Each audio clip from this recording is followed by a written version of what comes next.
Hello everyone, I hope आप सभी बहुत अच्छे होंगे। बहुत दिनों बाद आप सभी से मुलाकात हो रही है। और जैसा कि आप सभी जानते हैं कि आज हमारा आखिरी चैप्टर है क्लास 11th की हिस्ट्री का। ठीक है, इसके बाद मैं आपको सीधा 12th में मिलूंगा। ठीक है, तो आप सभी को मैं बताना चाहूँगा कि जो आपका ये सफ़र रहा 11th क्लास में, जो आपने हमसे हिस्ट्री पढ़ी, क्या आपको जो हमने अपनी मेहनत करी, जो अपनी तरफ से हमने काम किया, वो पसंद आया? तो आपसे एक छोटी सी रिक्वेस्ट रहेगी कि आप एक तो अपना फीडबैक देना मुझे। ठीक है, मैं इंतजार करूंगा कमेंट बॉक्स में जिन भी लोगों ने मुझसे हिस्ट्री पढ़ी है क्लास 11th में, क्योंकि आप सभी जानते हैं कि अब ये चैप्टर खत्म है तो आपका 11th का सब खत्म हो जाएगा, फिर सीधा आपके एग्जाम्स है, उसकी प्रिपरेशन करवाऊंगा मैं आपको क्वेश्चन आंसर्स के फॉर्म में। ठीक है, तो अब 12th में भी अगर आप मुझसे पढ़ना चाहते हैं, आप चाहते हैं कि मैं अभी से लग जाऊं आपके लिए कंटेंट रेडी करूं, ठीक है, क्योंकि भाई मुझे भी तो पता होना चाहिए ना आप लोग इंटरेस्टेड हो या नहीं हो, मुझ में पता चले, मैं मेहनत करूं और आप देखो ना। तो आपको अपना इंटरेस्ट शो करना पड़ेगा कमेंट बॉक्स में जाके कि हाँ कि सर जो आपने पढ़ाया था वो समझ आया या नहीं आया। ठीक है, नहीं भी आया तो वो भी आप बताओगे, जो इंप्रूवमेंट है वो भी आप लिखना।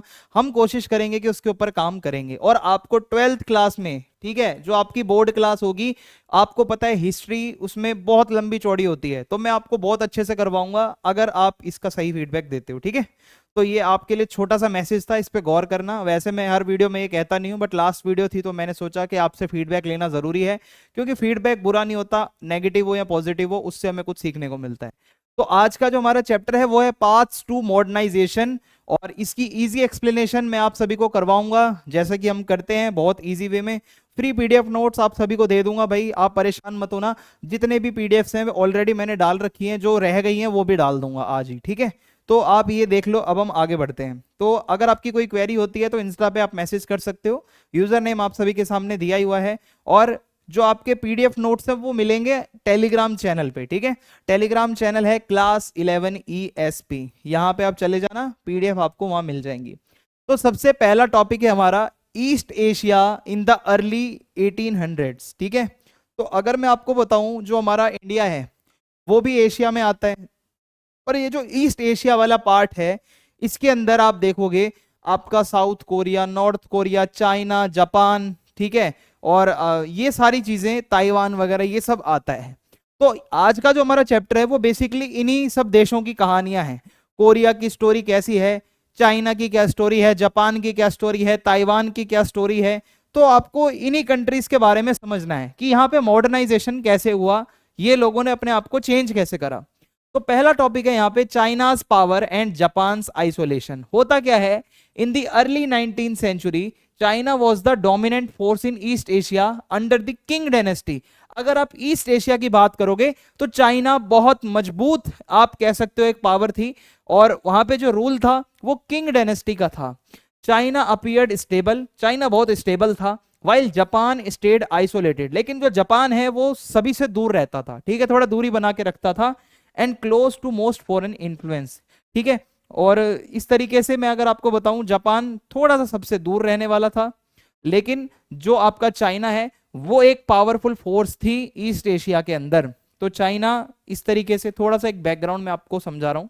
फिर है कलोनियल चैलेंजेस एंड रिएक्शंस।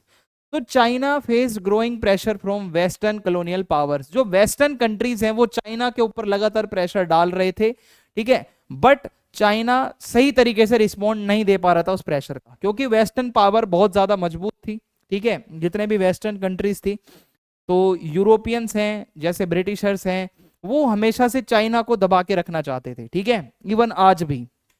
तो अगर मैं आपको बताऊं, the government lost control, fail to modernise and the country fell into civil war. होता क्या है, जो गवर्नमेंट है वो एकदम, आप कहो कि मतलब लोगों में इतना ज्यादा वो आ गया गुस्सा कि ये सही से काम ही नहीं कर रहे हैं, और सिविल वॉर हो गया, लोग आपस में एक दूसरे से लड़ रहे हैं, मॉडर्नाइजेशन वहां पे हो नहीं रहा है। ठीक है, तो ये सब प्रॉब्लम्स जब आने लगी तो उसके बाद क्या हुआ वो मैं आपको समझाता हूँ। Japan on the other hand, ये तो चाइना की बात थी जो मैंने पीछे आपको बताई। जापान में क्या हो रहा है, तो Japan began to modernise rapidly. Japan ने बहुत तेज, एकदम स्पीड से खुद को मॉडर्नाइज करा, creating a strong government and industrial economy. और वहां की जो गवर्नमेंट थी वो भी बहुत ज्यादा स्ट्रॉन्ग थी, और वहां की जो इकोनॉमी थी वो भी बहुत अच्छी थी, इंडस्ट्रीज लगा रहा था जापान। तो Japan expanded its influence by taking control of Taiwan. Japan ने ताइवान के ऊपर कंट्रोल बनाया, कोरिया पे कंट्रोल बनाया and even defeated China in 1894 and Russia. तो भाई जापान एक टाइम पे इतना खतरनाक एक वो कह सकते हो एक फोर्स थी कि जिसने बड़े बड़े ये लोगों को धुरंधरों को हरा रखा था। ठीक है, तो जापान की बात हो रही है यहाँ पे। ठीक है, तो ये थोड़ा सा मैं आपको बैकग्राउंड समझाता चल रहा हूं अभी तक। ठीक है, कि चल क्या रहा है ये 90s, मतलब 90s नहीं सॉरी 19 सेंचुरी के आसपास की ये सब बातें हैं। China's modernisation efforts. अब चाइना ने क्या एफर्ट्स करे अपने आप को मॉडर्नाइज करने के लिए? मॉडर्न का मतलब क्या है? कुछ नया, कुछ अपग्रेड, कुछ अपडेटेड। वो हुआ क्या? Struggles for change. तो China faced internal struggles. China के अंदर अंदर से ही लोगों की आवाजें उठने लगी कि भाई अब तो कुछ बदलाव करो, कब तक पुराना सब चलता रहेगा। और और it try to adapt and free itself from foreign influence. जो बाहर के लोगों का चाइना पे कंट्रोल था वो थोड़ा सा कम हो और धीरे धीरे चाइना खुद को मॉडर्नाइज करे, इसके बारे में चाइना ने सोचा। The solution to achieving equality and rebuilding China was through revolution. अब अगर आपको चाहिए कि चाइना के अंदर कुछ बदलाव आए, ठीक है, तो उसके लिए एक रिवोल्यूशन चाहिए थी। ठीक है, एक सॉल्यूशन यही था। अगर और क्या था, लोग अमीर बहुत ज्यादा थे या तो गरीब बहुत ज्यादा थे। ठीक है, यहाँ पे बहुत ज्यादा इनइक्वालिटी थी। तो इक्वालिटी कैसे आएगी? ये सबके लिए एक रिवॉल्यूशन चाहिए थी, सभी लोग आके आवाज उठाएं एक साथ। ठीक है, कम्युनिस्ट पार्टी विक्ट्री। हुआ क्या? In 1949 the Chinese communist party won control after years of civil war. जब इतने सालों तक चाइना में अंदर ही अंदर लड़ाइयां चलती रही, तो इस बीच जो कम्युनिस्ट पार्टी है वो जीत जाती है। ठीक है, जो कि बहुत सालों तक यहाँ पे सिविल वॉर चली और उसके बाद कम्युनिस्ट पार्टी यहाँ पे जीती। By the late 1970s Chinese leaders introduce economic reforms. 1970s के आसपास चाइना के जो लीडर्स हुए उन्होंने चाइना में बहुत ज्यादा इकोनॉमिक रिफॉर्म्स करे। और जो चाइना पहले किसी से ट्रेड वगैरह नहीं कर रहा था, अब वहां पे कैपिटलिज्म थोड़ा बहुत आया और फ्री मार्केट इकोनॉमी आई। यानी कि लोगों ने वहां पे ट्रेड करना शुरू करा। लोगों की जो प्रॉपर्टी थी वो अब प्राइवेट लोग खुद की रखने लगे। पहले क्या था, चाइना में प्राइवेट प्रॉपर्टी अलाउड नहीं थी। तो अब यहाँ धीरे धीरे जब रिफॉर्म्स हुए तो ये चीजें आई, while keeping political control under the communist party. लेकिन ये सारी चीजें तो हो रही हैं, बट इन सब के ऊपर जो कंट्रोल होगा वो होगा कम्युनिस्ट पार्टी का। यानी कि जो स्टेट है, जो गवर्नमेंट है, वो अपनी नजर में, अपनी देख रेख में सारा काम करवा रही थी। तो इस तरीके से चाइना धीरे धीरे धीरे धीरे आज जैसा हम चाइना देखते हैं वो हमारे सामने सुपर पावर की तरह जो उभर के आया है वो इसी वजह से आ पाया है। ठीक है, अब आगे बढ़े। Japan development and changes. अब मैं आपको जापान के बारे में बताऊंगा बहुत ही ज्यादा डिटेल में। तो जापान आप सभी को मैं बताऊं, वर्ल्ड मैप के ऊपर अगर आप देखोगे तो ईस्ट एशिया जो है आपका, ये जापान यहां पे पड़ता है। ठीक है, अब जापान के अंदर क्या हुआ था आइए हम समझते हैं। Japan became industrialise and expanded its empire. Japan में बहुत ज्यादा इंडस्ट्रीज लगाई गई, जापान का जो एम्पायर था वो बड़ा होता गया, but suffered defeat in world war second. But आपको पता है ना, वर्ल्ड वॉर सेकंड में जापान हार गया था हिरोशिमा नागासाकी पर, वो जो एटम बम गिरे थे और वहां पे अमेरिका ने उसको हरा दिया था। ये हम बचपन से सुनते आ रहे हैं। तो हुआ क्या, वेस्टर्न पावर के साथ ये हार गया था, ये नहीं उनको मतलब वो टॉलरेट कर पाया और जापान इस तरीके से हारा। और ये सारा आप सभी ने कभी ना कभी तो सुना होगा, नहीं भी सुना तो आज जान लो, आगे आपको काम आएगा। जब वर्ल्ड वॉर सेकंड चल रहा था तो अमेरिका ने क्या करा था, दो न्यूक्लियर या एटम बम जो भी आप समझ लो, उसको जब गिरा यहाँ पे हिरोशिमा नागासाकी दो शहरों पर, तो जापान पूरी तरीके से तहस नहस हो गया और वो वर्ल्ड वॉर सेकंड से बाहर हो गया और हार गया। और अब क्या होता है देखो, after the war Japan was occupied by the US. Japan पे अमेरिका ने कंट्रोल कर लिया, which led to democratic reforms and rapid economic recovery. और इसलिए वहां पे डेमोक्रेसी आ गई, क्योंकि आपको पता है अमेरिका एक डेमोक्रेटिक कंट्री है, तो डेमोक्रेसी आ जाएगी वहां पे। और इकोनॉमिकली अमेरिका अच्छा है, तो वहां पे जापान में रैपिड इकोनॉमिक ग्रोथ भी हुई। तो by the 1970s Japan had become a major economic power. Japan एक बहुत बड़ी इकोनॉमिक पावर बन गया और आज की डेट में भी आपको पता होगा कि जापान बहुत बड़ी इकोनॉमिक पावर है। फिर है मॉडर्नाइजेशन पाथ। तो Japan modernisation was based on capitalist principles. यानी कि कैपिटलिज्म में क्या होगा, हर किसी की अपनी प्राइवेट ओनरशिप होगी, चाहे वो अपनी खुद की कंपनी हो, खुद की इंडस्ट्री हो, खुद की प्रॉपर्टी हो, वो खुद की प्राइवेट होगी। स्टेट गवर्नमेंट कोई भी उसमें कोई इंटरफेरेंस नहीं होगा। ठीक है, Japan institutions and society adapted quickly.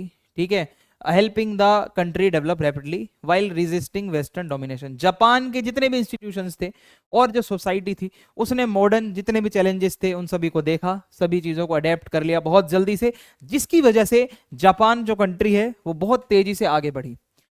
Tradition of historical records in China and Japan, ये हमारा अगला टॉपिक है। तो आइए समझते हैं इसमें क्या बताया गया है। Importance of history.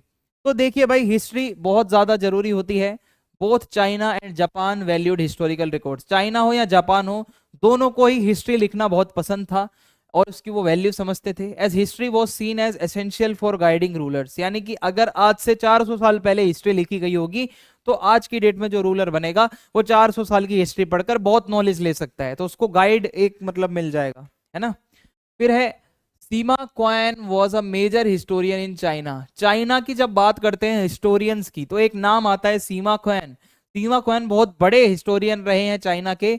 And Japan created a history bureau in 1869, और जापान ने हिस्ट्री ब्यूरो बनाया अपना 1869 में, ताकि जितना भी जो हिस्ट्री है मेजी रिस्टोरेशन का टाइम हो, यानी कि जो भी वहां पे एम्पायर्स रहे, डायनेस्टीज रही, उन सभी का जो भी जो इतिहास रहा, जो हिस्ट्री रही, वो सब जापान ने लिखना शुरू किया, कलेक्ट करना मतलब उसको शुरू किया।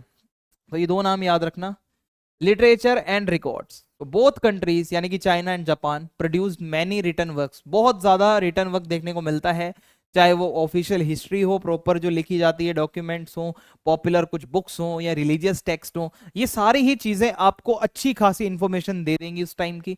तो दिस एम्फेसिस ऑन राइटिंग, यानी कि ये जो रिटन रिकॉर्ड पे इतना फोकस किया जा रहा है, इससे क्या ईस्ट इंडिया की बहुत ज्यादा हिस्टोरिकल नॉलेज प्रिजर्व हो गई, यानी कि उस टाइम पे क्या क्या हुआ 200 300 400 सालों में पिछले, वो सारी की सारी हिस्ट्री आपके रिकॉर्ड हो जाती है।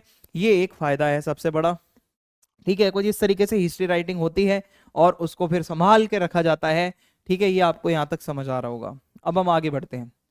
Introduction to China and Japan geography and culture, ठीक है। अब मैं आपको बताता हूं चाइना और जापान की ज्योग्राफी कैसी है, वहां का कल्चर कैसा है। तो आइए समझते हैं। China geography and diversity. तो चाइना बहुत बड़ी कंट्री है जहां का क्लाइमेट बहुत डाइवर्स है, कहीं पे अलग मौसम, कहीं पे अलग मौसम, ज्योग्राफी भी बहुत अलग अलग है। वहां पे बहुत सारे पहाड़ भी हैं, ठीक है, बहुत सारे मैदान यानी कि प्लेन्स भी हैं, तो बहुत डाइवर्सिटी है। देखो चाइना इस तरीके से कुछ नजर आता है, आपने तो सिर्फ बिल्डिंग्स देखी होंगी, लेकिन चाइना में ऐसे एरियाज भी हैं जो माउंटेन रेंजेस हैं और बहुत सुंदर नेचुरल नेचुरल सी जगह। और 3 मेजर रिवर्स, चाइना में 3 रिवर हैं। येलो रिवर जिसको होंग ही भी कहा जाता है, यांसी रिवर जिसको चांगजियांग भी कहा जाता है, और पर्ल रिवर, यानी कि ये 3 रिवर हैं मेजरली। जैसे हमारे इंडिया में गंगा है, यमुना है, ठीक है, ब्रह्मपुत्र है, वैसे ही चाइना के अंदर yellow river, यांगसे river and pearl river, ये 3 नदियां हैं, ठीक है। यहाँ पे हम ज्योग्राफी की बात कर रहे हैं।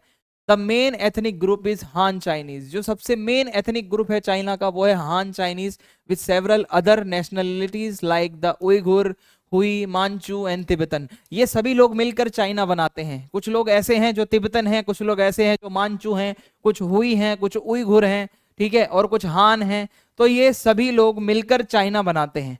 While Chinese is the primary language, जिसको वहां पे पुतोनगो कहा जाता है, पुतोनगो, ठीक है। हम जिस चाइनीज को हम चाइनीज बोलते हैं, वहां की वो लैंग्वेज को पुतोनगो कहते हैं।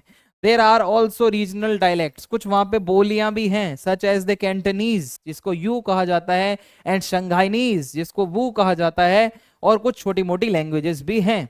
यानी कि ये कुछ बेसिक बातें हैं चाइना के बारे में जो आपको पता होनी चाहिए, कि वहां के लोग कितने तरीके के हैं, अलग अलग एथनिसिटी के लोग रहते हैं, जो मैंने आपको बताया। अब आगे बढ़ते हैं। चाइनाज रीजनल क्विजीन, तो एक तो है कैंटनीज, ठीक है, कैंटनीज क्विजीन है जो सदर्न चाइना में चलता है। यहाँ पे क्या है, एक चीज है डिमसम। डिमसम क्या है, देखो ऐसे मोमोज की तरह दिखता है, ये जो आपको फोटो लगा रखी है मैंने, देखो ये डिमसम। ये क्या है, इसका डिमसम का मतलब होता है टच योर हार्ट, दिल छू लेने वाला। इसमें क्या है, छोटी छोटी सी पेस्ट्रीज होती हैं, डंपलिंग टाइप से होते हैं, और ये क्विजीन जो है पूरी दुनिया में चलता है। आप दिल्ली में रहते हो ना, तो भी आपको ये डिमसम वगैरह मिल जाएगा खाने को। तो चाइनीज खाना है भाई, हर जगह चलता है। फिर अगर मैं आपको बताऊं नदर्न क्विजीन, अब जो नॉर्थ चाइना है वहां पे क्या चलता है, जो वीट है वो बहुत ज्यादा स्टेपल फूड है। मेन जो है वीट है, गेहूं जिसको आप कह सकते हो, ठीक है, ये चलता है। और अगर मैं आपको बताऊं सेजवान क्विजीन, सेजवान आपने सुना होगा ना, सेजवान चटनी, सेजवान मोमोज, सेजवान वो नूडल्स। तो ये सेजवान है क्या? ये क्या है, बहुत ज्यादा स्पाइसीस है। ये अलग अलग मसाले हैं जो कि उस डिश को बहुत ज्यादा स्पाइसी बनाते हैं।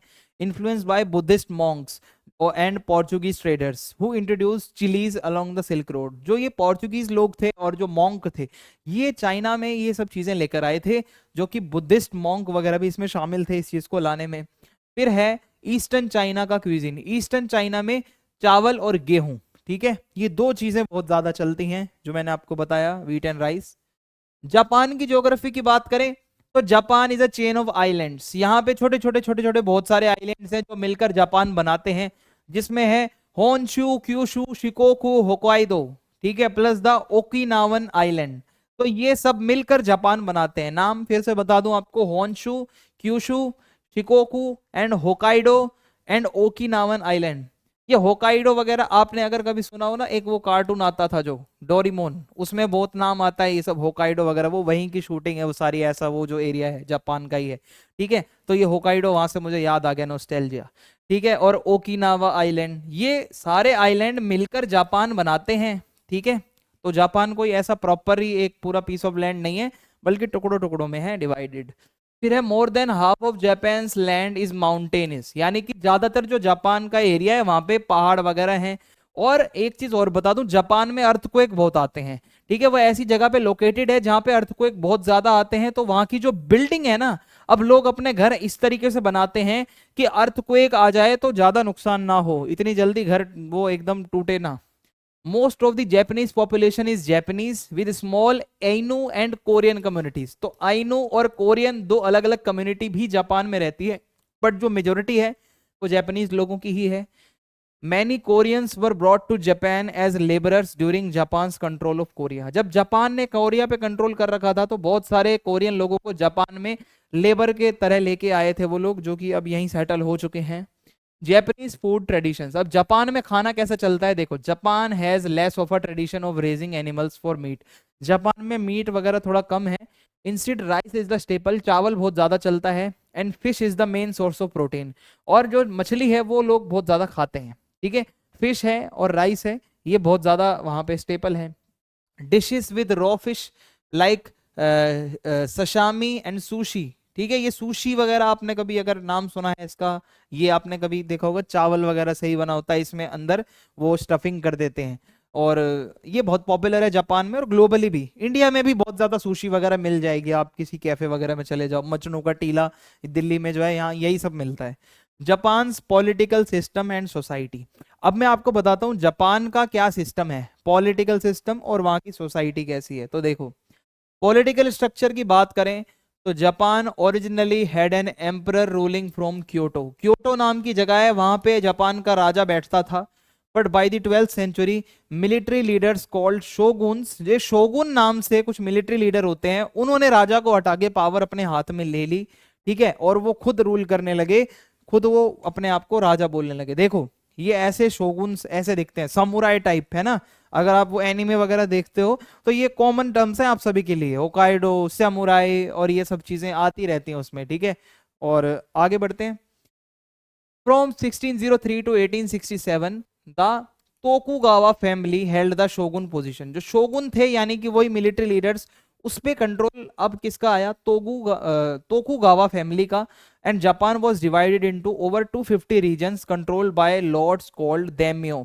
अब इन लोगों का जब रूल आया तो इन्होंने जापान को 250 टुकड़ों में बांट दिया, और हर जगह पर एक लॉर्ड होता था जिसको दाइमो कहा जाता था, ठीक है, दैम्यो, सॉरी, ठीक है।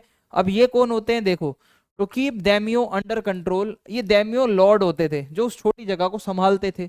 अब ये आउट ऑफ कंट्रोल ना हो जाए इसके लिए जो शोगुन होते थे यानी कि जो वहां के रूलर थे जापान के, उन्होंने क्या करा, made them stay in capital Edo, ठीक है। एदो नाम की जो उनकी कैपिटल थी उस टाइम पे, वहीं पे उन सभी को लॉर्ड्स को रहना पड़ता था लंबे समय तक, ताकि वो धोखेबाजी ना करें।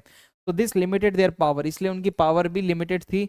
And reduce the threat to the shoguns, और शोगुन को ये भी खतरा नहीं है कि भाई चलो ये ऐसा भी तो हो सकता है, इन लोगों को खुला छोड़ दो, ये कल को हमसे ही लड़ने आ जाए, ठीक है। तो इनको अपने वो कंट्रोल में रखते थे। द सामुराई, सामुराई का नाम सुना है आपने कभी? कार्टून वगैरह में सामुराई वगैरह ये आपने सुना होगा, निंजा सामुराई।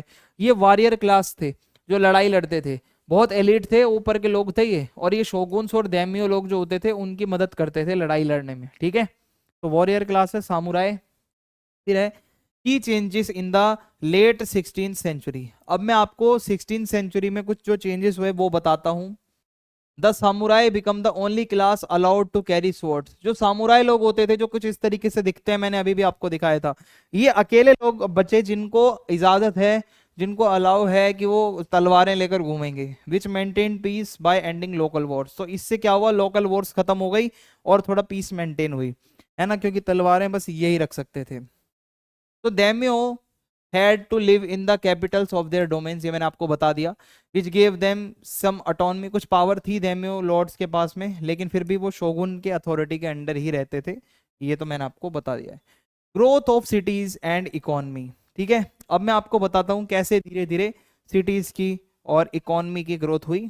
तो देखो, by the 17th century Japan had several large cities including Tokyo, जिसको पहले एदो कहा जाता था, Osaka, Kyoto and castle towns, ठीक है। जापान में ये छोटे छोटे बड़े बड़े कुछ मतलब शहर थे। So these cities were larger than most in Europe at the time. और कुछ कुछ सिटीज तो यूरोप की बहुत ज्यादा जो सिटीज थी उस टाइम से भी बड़ी बड़ी सिटीज जापान में होती थी, ठीक है।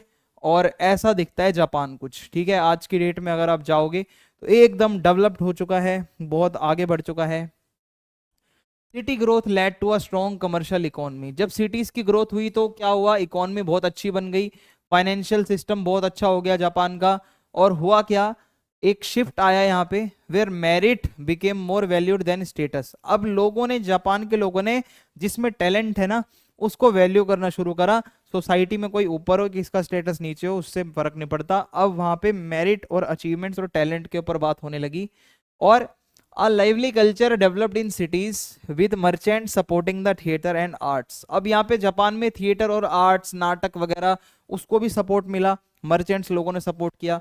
और जापान के लोगों ने रीडिंग को बहुत पॉपुलर किया, लोगों ने पढ़ना शुरू किया। And people could rent books cheaply, और किराए पे किताबें लोग लेके आते थे बहुत सस्ती सस्ती। Showing the rise of reading and would block printing. और यहाँ से जापान में वुड ब्लॉक प्रिंटिंग भी शुरू हुई। देखो, ये है वुड ब्लॉक प्रिंटिंग। और यहाँ पे लोगों ने पढ़ना लिखना भी शुरू कर दिया था, तो लिटरेसी भी बढ़ेगी ना। इकोनॉमिक डेवलपमेंट, अब जापान क्या करता है, कुछ लग्जरी आइटम्स मंगवाता था, जैसे चाइना का सिल्क है, इंडिया का टेक्सटाइल है, paying with gold and silver, ठीक है। अब ये पे कैसे करता था, सामान का जो आता था सामान उसको बदले में वो गोल्ड और सिल्वर देता था।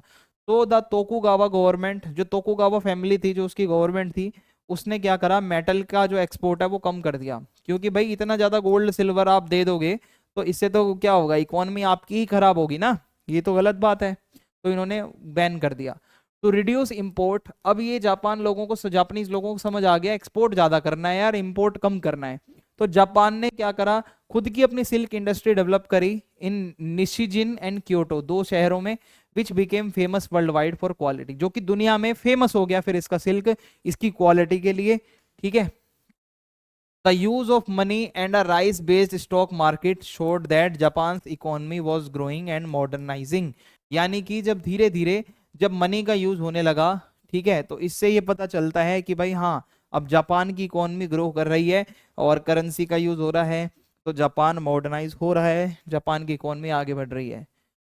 सोशल एंड कल्चरल शिफ्ट, अब ये तो पॉलिटिकल इकोनॉमिक बहुत बातें हो गई, थोड़े सोसाइटी से रिलेटेड बातें करते हैं। तो as Japanese scholars studied older Japanese literature, Japan के ज्यादातर जो विद्वान थे वो पुराना जापान का लिटरेचर पढ़ते थे। तो some began questioning the influence of Chinese culture. तो कुछ लोगों ने क्या करा कि जो जापान के ऊपर चाइना के कल्चर का इन्फ्लुएंस हो रहा है उसके ऊपर लोगों ने क्वेश्चन मार्क उठाया कि वाई दिस इज हैपनिंग, ये ऐसा क्यों हो रहा है भाई, ठीक है। फिर क्या हुआ, many argued that Japanese identity existed long before Chinese influence. वो बोलते हैं हम जापान के जो लोग हैं ना, जब चाइना नहीं था हम उससे भी पहले के हैं, rooted in early Japanese stories. कुछ जापान के अंदर कुछ स्टोरीज हैं, जैसे हमारे यहाँ पे रामायण महाभारत और बहुत सारी कथाएं, ठीक है, वैसे ही जापान के लोगों की भी है अपनी स्टोरीज, जैसे the tale of Genji and myth, ठीक है। जैसा कि जापान के वहाँ पे भगवानों से रिलेटेड कहानियां हैं, और कैसे वो लोग एम्परर थे, मतलब जो राजा होते थे वो किसके हैं भाई, वंशज हैं सूर्य के, ठीक है, यानी कि सन गॉडेस वगैरह के वो मतलब बच्चे ही हैं जो रूलर हैं। तो ऐसे ऐसे मिथ, ऐसी ऐसी स्टोरीज हैं जो बताती हैं जापान बहुत पुराना है, चाइना के तो बहुत पहले से है, ठीक है। तो ऐसा वो लोग मानते थे। अब हमारा अगला टॉपिक है द मेजी रिस्टोरेशन इन जापान, ठीक है। ये बहुत ही इंपॉर्टेंट टॉपिक है, समझ लो, जापान के बारे में पढ़ रहे हो तो मेजी रिस्टोरेशन आपको पता ही होना चाहिए क्या है। Opening up Japan to the West, होता क्या है, जापान जो थोड़ा आइसोलेट रह रहा था, 1853 में America sent Commodore Matthew Perry, ठीक है, Commodore Matthew Perry to Japan with demands to open the country for trade and diplomatic relation. तो अमेरिका ने अपना एक बंदा भेजा जापान में, और ये समझाने के लिए भेजा कि भाई हमसे ट्रेड कर लो और थोड़ा डिप्लोमेटिक रिलेशन अच्छे बना लो, बातचीत करो। जापान ने एग्री किया और एक ट्रीटी साइन करी जिससे यूएस के जो जहाज हैं वो अब आ सकते थे जापान में, ट्रेड कर सकते थे। तो जापान ने एक ट्रीटी कर ली यहाँ पे अमेरिका के साथ। After the time Japan only traded with one western country Holland, so this was a major shift, ठीक है। फिर ये चीजें होने लगी।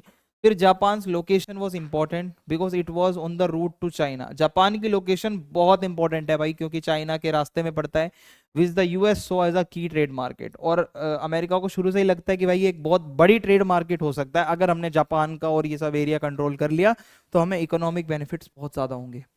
तो ये जो इनका बंदा आया अमेरिका का, तो इसका बहुत बड़ा इम्पैक्ट पड़ा जापान की पॉलिटिक्स पे। For centuries the emperor had little real power, मतलब जो एम्परर था जापान का उसके पास इतनी पावर होती नहीं थी। तो Perry's visit led to political changes bringing the emperor back into a central role. जब पेरी नाम से ये बंदा गया तो इससे क्या है, बहुत सारे पॉलिटिकल चेंजेस आए जापान में।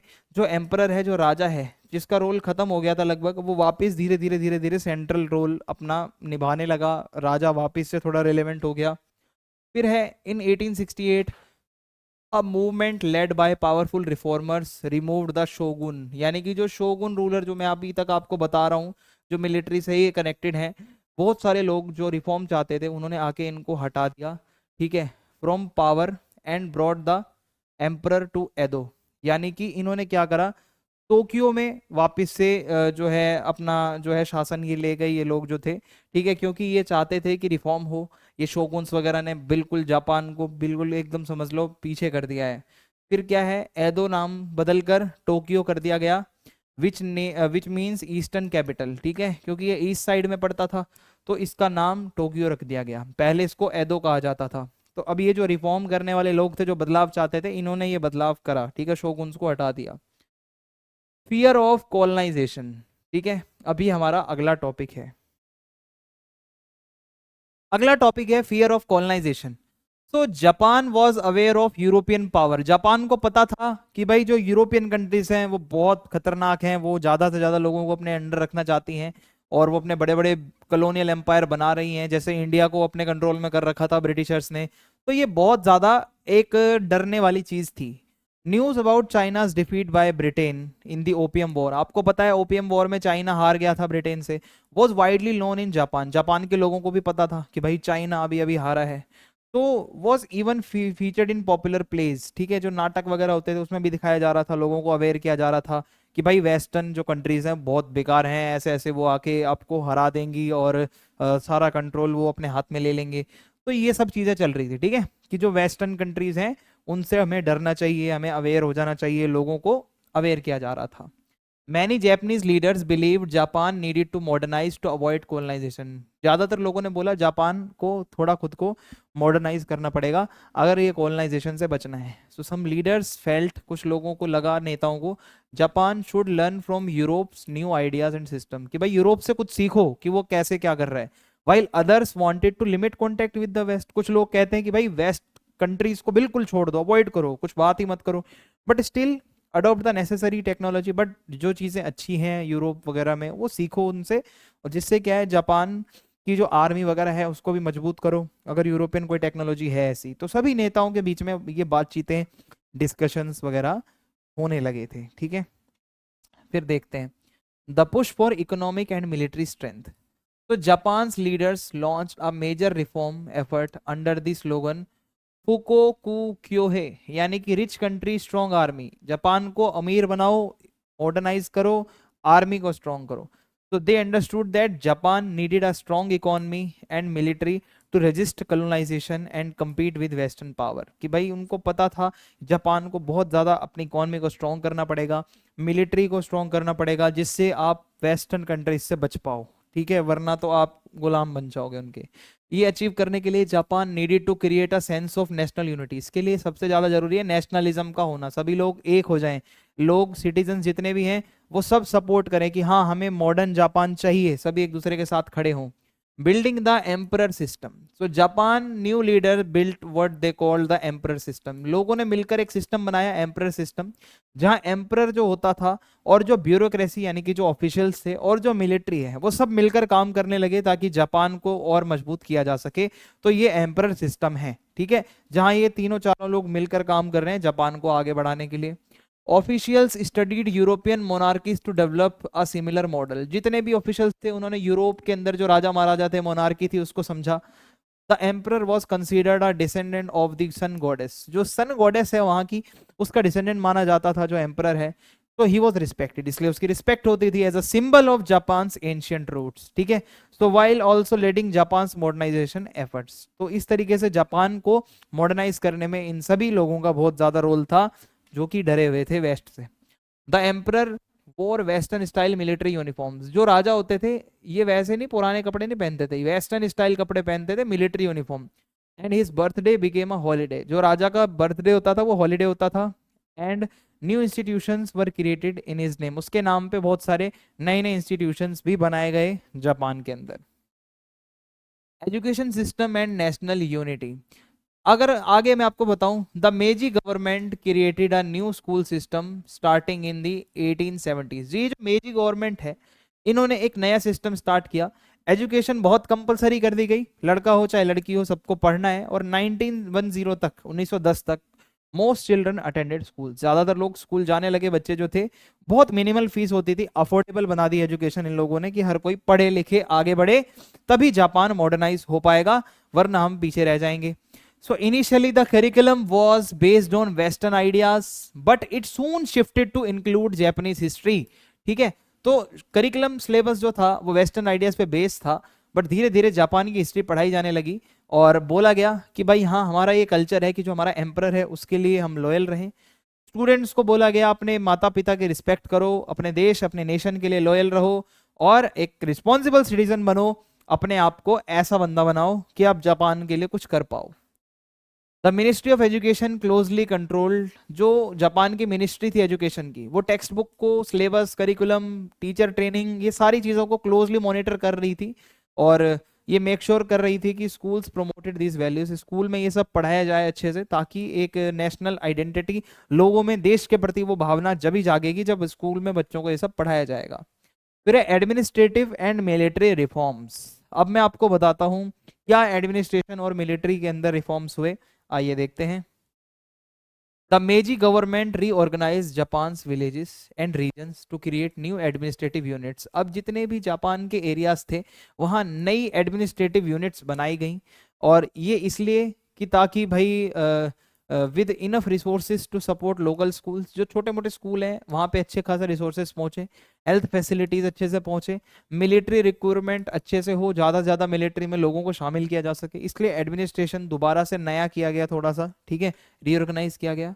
All man over the age of 20, जितने भी ऐसे लोग हैं जो 20 साल से ऊपर हैं उनको थोड़ा टाइम देना पड़ता था मिलिट्री में, और इससे क्या हुआ, helping Japan build a modern and well trained army, इससे क्या है जापान को एक अच्छी मॉडर्न और अच्छे से ट्रेंड आर्मी मिलेगी, ठीक है, ये एक्सपेक्टेड था कि जब सभी लोग ऐसे करेंगे। The military was placed under the emperors command, जो एम्परर कहता था, जो राजा कहता था वही होता था। A legal system regulated political groups, वहाँ जापान में कुछ कानून भी थे, जितने पॉलिटिकल ग्रुप्स थे वो उस कानून के उसमें ही काम करते थे, जो मीटिंग्स होती थी, और सेंसरशिप बहुत ज़्यादा लगाई जाती थी, कुछ भी ऐसा ना हो जो एम्परर के अगेंस्ट हो, ठीक है, यहाँ बोलना, कुछ ऐसा पब्लिश करना, ये सब अलाउड नहीं था, सेंसरशिप लग जाती थी। Challenges and consequences, although Japan adopted a constitution, Japan के पास एक कॉन्स्टिट्यूशन था, but the military and bureaucracy were under the emperors command, but still जो मिलिट्री है और जो ऑफिशियल्स हैं वो एम्परर की ही बात मानते थे, तो डेमोक्रेटिक कंट्रोल थोड़ा कम था। डेमोक्रेसी में क्या है, हर कोई फ्री होता है करने को कुछ भी, लेकिन यहाँ पे ऐसा नहीं था अभी तक।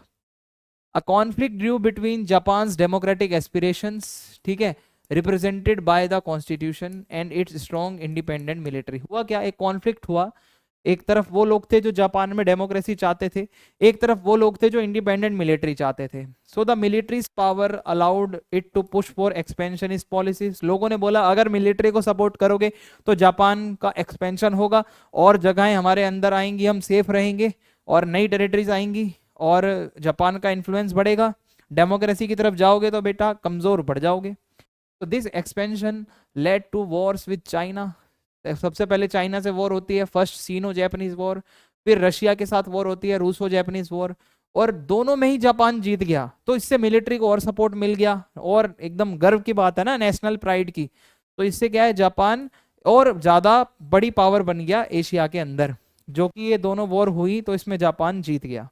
अब आगे देखो, ये फोटोज हैं, Sino Japanese war, Russo Japanese war जो हुई, ठीक है। However, the government's focus on empire building often conflicted with popular demands for more democracy at home. Still बहुत लोग चाहते थे, जो गवर्नमेंट है वो ज़्यादा एम्पायर बिल्डिंग पे ध्यान दे रही है, डेमोक्रेसी पे ध्यान नहीं दे रही है। तो लोगों ने धीरे धीरे आवाज़ें उठाई, कॉन्फ्लिक्ट्स भी हुए। तो Japan's rapid expansion created tensions with in the country. लोगों में टेंशन हुई और बहुत लोग ऐसे थे, ठीक है, जो कि इसको कह रहे थे कि हाँ भाई एक्सपेंशन तो हो रहा है बट डेमोक्रेसी नहीं है, डेमोक्रेटिक आइडियल्स तो है ही नहीं, राइट्स तो हमारे पास है ही नहीं, हर चीज़ तो सेंसर हो रही है। तो ये जापान के अंदर जो चल रहा है, ये थोड़ा सा इसमें रिफॉर्म होने की जरूरत थी। मॉडर्नाइजिंग जापान इकोनॉमी, ये हमारा अगला टॉपिक है, जापान की इकोनॉमी का मॉडर्नाइजेशन। होता क्या है, फंडिंग इकोनॉमिक ग्रोथ। जो मेजी गवर्नमेंट थी, ठीक है, उसने जापान को मॉडर्न करने में बहुत ज़्यादा अपना जो है कंट्रीब्यूशन दिया, starting by raising funds through an agricultural tax. तो इन्होंने क्या करा, टैक्स लेना शुरू करा, ठीक है, एग्रीकल्चर से, और इससे फंड कुछ इकट्ठा हुआ। और ये फंड जो है, इससे बहुत सारे इकोनॉमिक इनिशिएटिव्स लिए गए, चाहे बिल्डिंग इंफ्रास्ट्रक्चर हो, इंफ्रास्ट्रक्चर बनाना और इंडस्ट्रीज लगाना। एग्रीकल्चर से पैसा उठाकर उसको इंडस्ट्रीज में, इंफ्रास्ट्रक्चर में लगाया गया।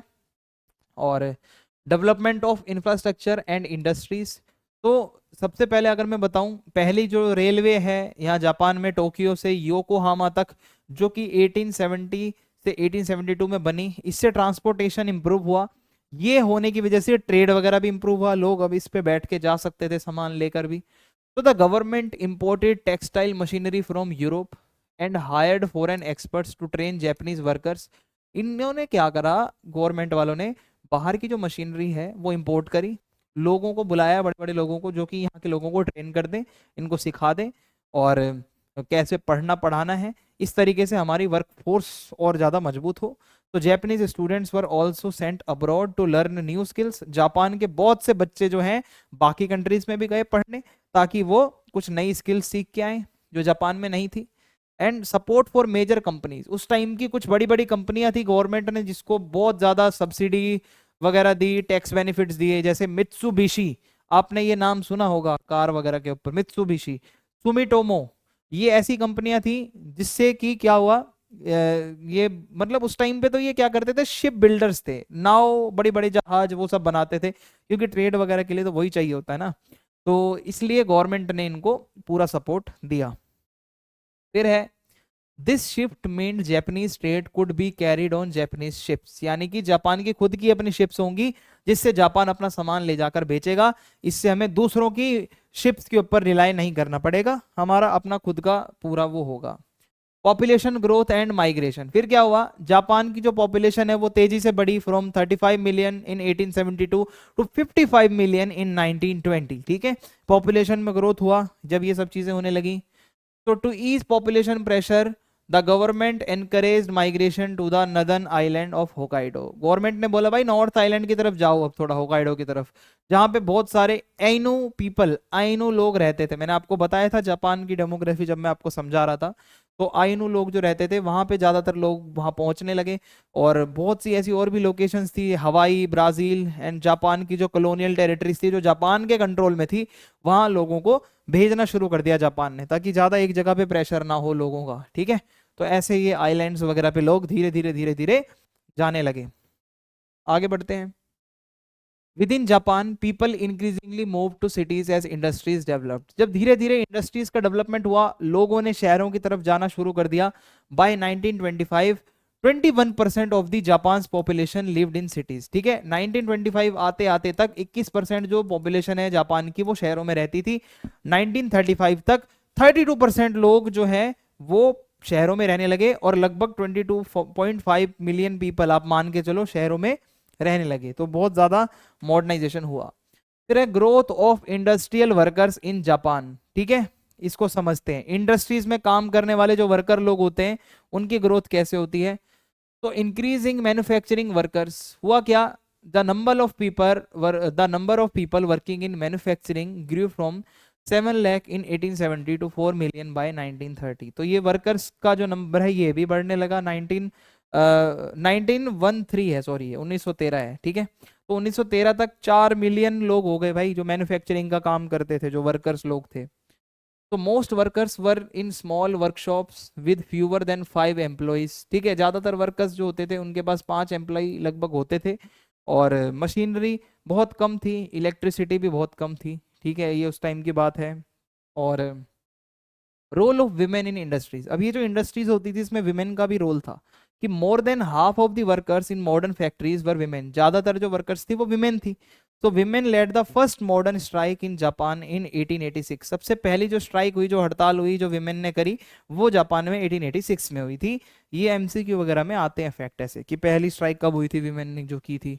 After 1900 the number of male workers increase. ठीक है, इसके बाद मेल्स बढ़ने लगे, but it was only in the 1930s that men began to outnumber women in factories. But 1930 तक ये सब पॉसिबल हुआ जब जो मैन थे वो विमेन से ज्यादा हो गए फैक्ट्रीज के अंदर। ठीक है, तो टाइम लगा इस चीज को होने में। Growth of factory sizes. पहले क्या था, छोटी छोटी वर्कशॉप थी, छोटी फैक्ट्रीज थी, फिर धीरे धीरे बड़ी बड़ी फैक्ट्रियां बनने लगी जहां पर 100 एम्प्लॉयज से ज्यादा लोग थे। ठीक है, those with over 100 employees rose from around 1000। जो पहले 100 एम्प्लॉय होते थे वो कुछ समय बाद 1000 प्लस एम्प्लॉय वाली फैक्ट्रियां होने लगी। धीरे धीरे 1920 आते आते तक 2000 एम्प्लॉय, और 1930s आते आते तक 4000 एम्प्लॉयज। तो धीरे धीरे एम्प्लॉयज का नंबर बढ़ता गया जैसे जैसे फैक्ट्री का साइज बढ़ता गया।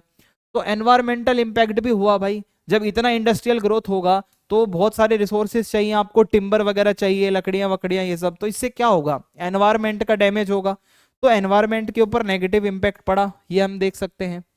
फिर है इन 1897 तनाका शोजो, जो कि एक मेंबर थे, member of Japan first house of representatives. ठीक है, जैसे कि हमारे यहाँ पे क्या लोकसभा राज्यसभा होती है ना, वैसे ही ये वहां के एक मेंबर थे। ये इन्होंने एक प्रोटेस्ट करी अगेंस्ट द इंडस्ट्रियल पॉल्यूशन। ठीक है, जो इंडस्ट्रीज के उससे पॉल्यूशन हो रहा है उसके लिए इसने प्रोटेस्ट करी। और इसके साथ में 800 विलेजर्स भी थे।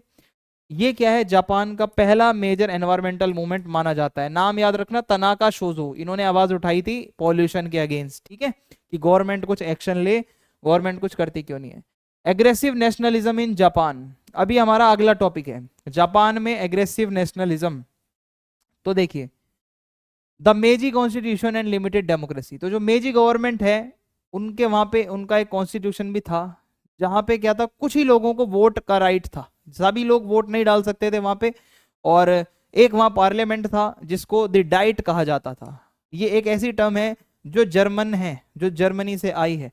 तो वो जो एक पार्लियामेंट था उसके पास पावर बहुत लिमिटेड थी, बस नाम का एक पार्लियामेंट था। मेजी कॉन्स्टिट्यूशन में ये बताया गया, और वो कुछ इस तरीके से दिखता था।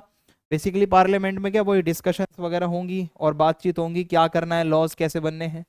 Initially the leaders behind the मेजी restoration held most of the power. ज्यादातर जो पावर है वो जो मेजी नेता होते थे, ठीक है, जो लोग ये सब काम कर रहे थे उन्हीं के पास थी।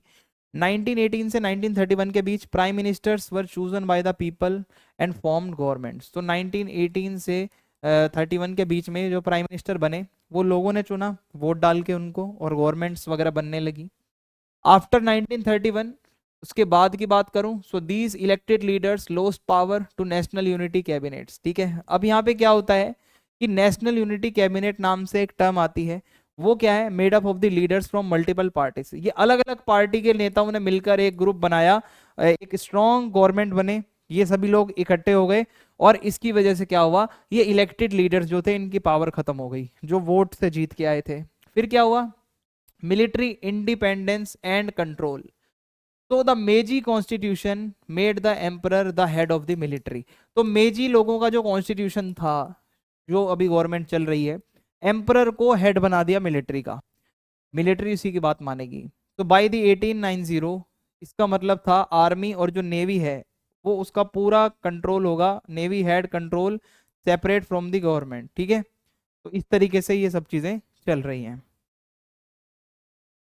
इन 1899 इट वाज डिसाइडेड दैट, ये डिसाइड हुआ, only active military generals and admirals could serve as ministers. अगर किसी को मिनिस्टर बनना है तो वो वही बनेगा मिनिस्टर जो एक्टिव मिलिट्री जनरल होगा। ठीक है, और इससे क्या है, मिलिट्री के पास ज्यादा पावर आ गई, मिलिट्री मिलिट्री मिलिट्री ये ज्यादा फोकस होने लगा, गवर्नमेंट में ज्यादातर जो मिनिस्टर होंगे, ऑफिशियल्स होंगे, वो मिलिट्री के होंगे।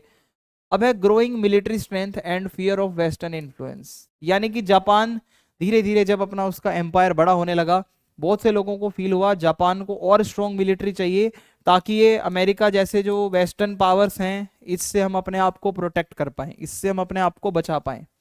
ठीक है, तो ये इस तरीके से अब इन लोगों ने प्लान बनाया कि हमारी जो मिलिट्री है वो स्ट्रॉन्ग करनी पड़ेगी भाई, जब ही यहाँ पे कुछ हो सकता है अगर जापान को आगे ले जाना है। तो ये फियर ऐसा था कि जो हर किसी को, जो भी कहता था ना कि मिलिट्री का वो नहीं होना चाहिए रूल, मिलिट्री को हटाओ, तो भाई इनके पास फैक्ट था, अगर मिलिट्री नहीं होगी तो फिर आपको बचाएगा कौन, मिलिट्री ही आपको बचा सकती है। और लोगों ने टैक्स वगैरह जो है वो ज्यादा पे करना शुरू कर दिया, ताकि आर्मी और नेवी को ज्यादा पैसा आएगा तो वो और ज्यादा अच्छे से काम कर पाएंगे। ठीक है, फिर है westernisation and tradition in Japan, ये हमारा अगला टॉपिक है। तो आइए समझते हैं इसमें क्या है।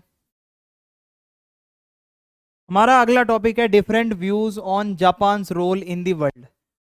तो जो जापान में ज्यादातर जो इंटेलेक्चुअल लोग थे उन्होंने बोला, Japanese intellectuals had varying ideas about how Japan should relate to the rest of the world, कि जापान को कैसे रिलेशन रखने चाहिए बाकी की दुनिया के कंट्रीज के साथ में। ये हर किसी का अपना अलग ओपिनियन था।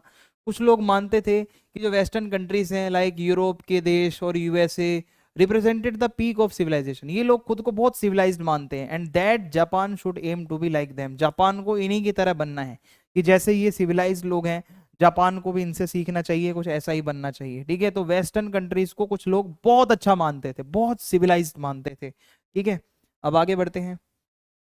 फुकुजावा यूकिचीज व्यू, अब ये कौन है, फुकुजावा यूकिची एक मेजर थिंकर है, जैसे गांधी जी थे वैसे ही एक थिंकर है, ये मेजी पीरियड के टाइम पे ही थे।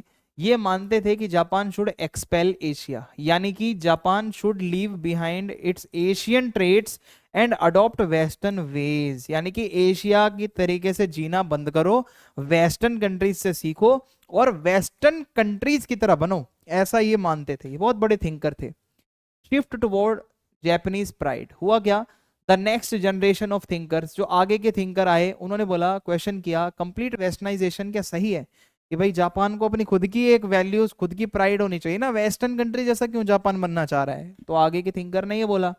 अब एक फिलोसफर है जिनका नाम है मियाके सेत्सुरे, इन्होंने बोला कि every nation should develop its own unique talent, कि हमें ना वेस्टर्न का देखा देखी में नहीं रहना चाहिए, हमें अपने खुद के टैलेंट डेवलप करो, ताकि हम अपनी सिविलाइजेशन दुनिया को दिखाएं, ना कि दूसरों की कॉपी करें।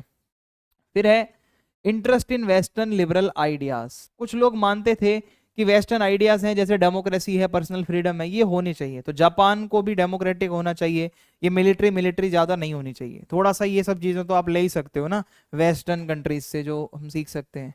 फिर है यूके एमोरी, एक लीडर थे जो कि राइट्स मूवमेंट के टाइम पे बहुत आगे थे, जो चाहते थे लोगों के पास ज्यादा से ज्यादा राइट्स हो।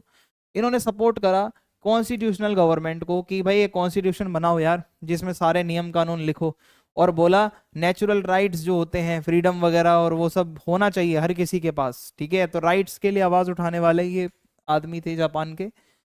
फिर है push for women's rights and democracy. अब आपको पता है विमेन राइट्स ज्यादा थे नहीं, तो कुछ लोगों ने बोला कि विमेन को भी वोटिंग के राइट दो ना, ठीक है, जो कि उस टाइम पे बहुत रेडिकल सोच थी। लोग मानते थे विमेन का काम है बस डोमेस्टिक घर पे रहना, लेकिन कुछ लोगों ने आवाज उठाई कि भाई विमेन जो है उनके लिए भी, उनके पास भी राइट्स हों। Changes in daily life in modern Japan. अब मैं आपको बताता हूं कि मॉडर्न जापान की डेली लाइफ में क्या चेंजेस आए। Shift from traditional to nuclear family. हुआ क्या, पहले बड़ी बड़ी फैमिलीज होती थी, पैट्रियार्कल सिस्टम होता था, पिता की ज्यादा चलती थी, वेयर मल्टीपल जनरेशंस, अलग अलग दादा परदादा सब पोते एक साथ रह रहे हैं, और फैमिली का हेड जो है वो कोई मेल होता था। तो ये सब चल रहा था।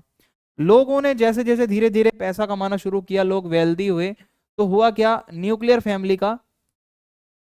फैमिली का मॉडल सामने आया, जिसको हम जैपनीज में होमो कहते हैं, यानी कि होम। न्यूक्लियर फैमिली में बच्चा, उसकी मम्मी और उसका पापा, बस इसके अलावा कोई नहीं होगा, हस्बैंड वाइफ और चिल्ड्रन, बस ये छोटी फैमिली होगी, इसको न्यूक्लियर फैमिली कहते हैं। तो ये कॉन्सेप्ट अब आया जापान में। Demand for new goods and housing. हुआ क्या, न्यूक्लियर फैमिली का जो लाइफस्टाइल था उसमें क्या था, नए तरीके का घर का सामान चाहिए होता था, थोड़ा एंटरटेनमेंट भी चाहिए होता था, घर भी थोड़े मॉडर्न तरीके के हों। तो लोगों ने ये थोड़े चेंजेस करे अपनी लाइफ में जब ये सब कॉन्सेप्ट आया। So in the 1920s construction companies offered affordable homes. जो कंस्ट्रक्शन कंपनी थी उन्होंने क्या करा, लोगों को बोला हम आपको कम पैसों में अपना घर देंगे, आप डाउन पेमेंट दो 200 येन की और मंथली पेमेंट दो 12 येन की 10 साल तक, यानी कि किस्तों पे, येन क्या है वहां की करेंसी है, तो आप 10 साल तक पैसे दो किस्तों पे, जैसे इंडिया में नहीं होता आसान किस्तों में खरीदें अपना घर, तो वैसा वहां पे भी हुआ। उस टाइम पे अब बैंक एम्प्लॉई, जो कि अच्छी खासी वेल पेड जॉब मानी जाती थी, वो लगभग 40 येन तक कमाता था पर मंथ। तो उसके लिए क्या था, ये घर खरीदना बहुत आसान था, और बहुत सारे मिडिल क्लास फैमिलीज का भी फायदा हुआ इससे। Overcoming modernity in Japan. अब ये टॉपिक समझ लेते हैं हम कि इसमें क्या है। State centred nationalism and war efforts. हुआ क्या, 1930s और 1940s में जापान का नेशनलिज्म जो था वो बहुत इंटेंस हो गया, और वो अपना एम्पायर बढ़ाता जा रहा था, बढ़ाता जा रहा था, और कई पार्ट चाइना का ले लिया, एशिया का ले लिया, और वर्ल्ड वॉर टू में जापान घुस चुका था।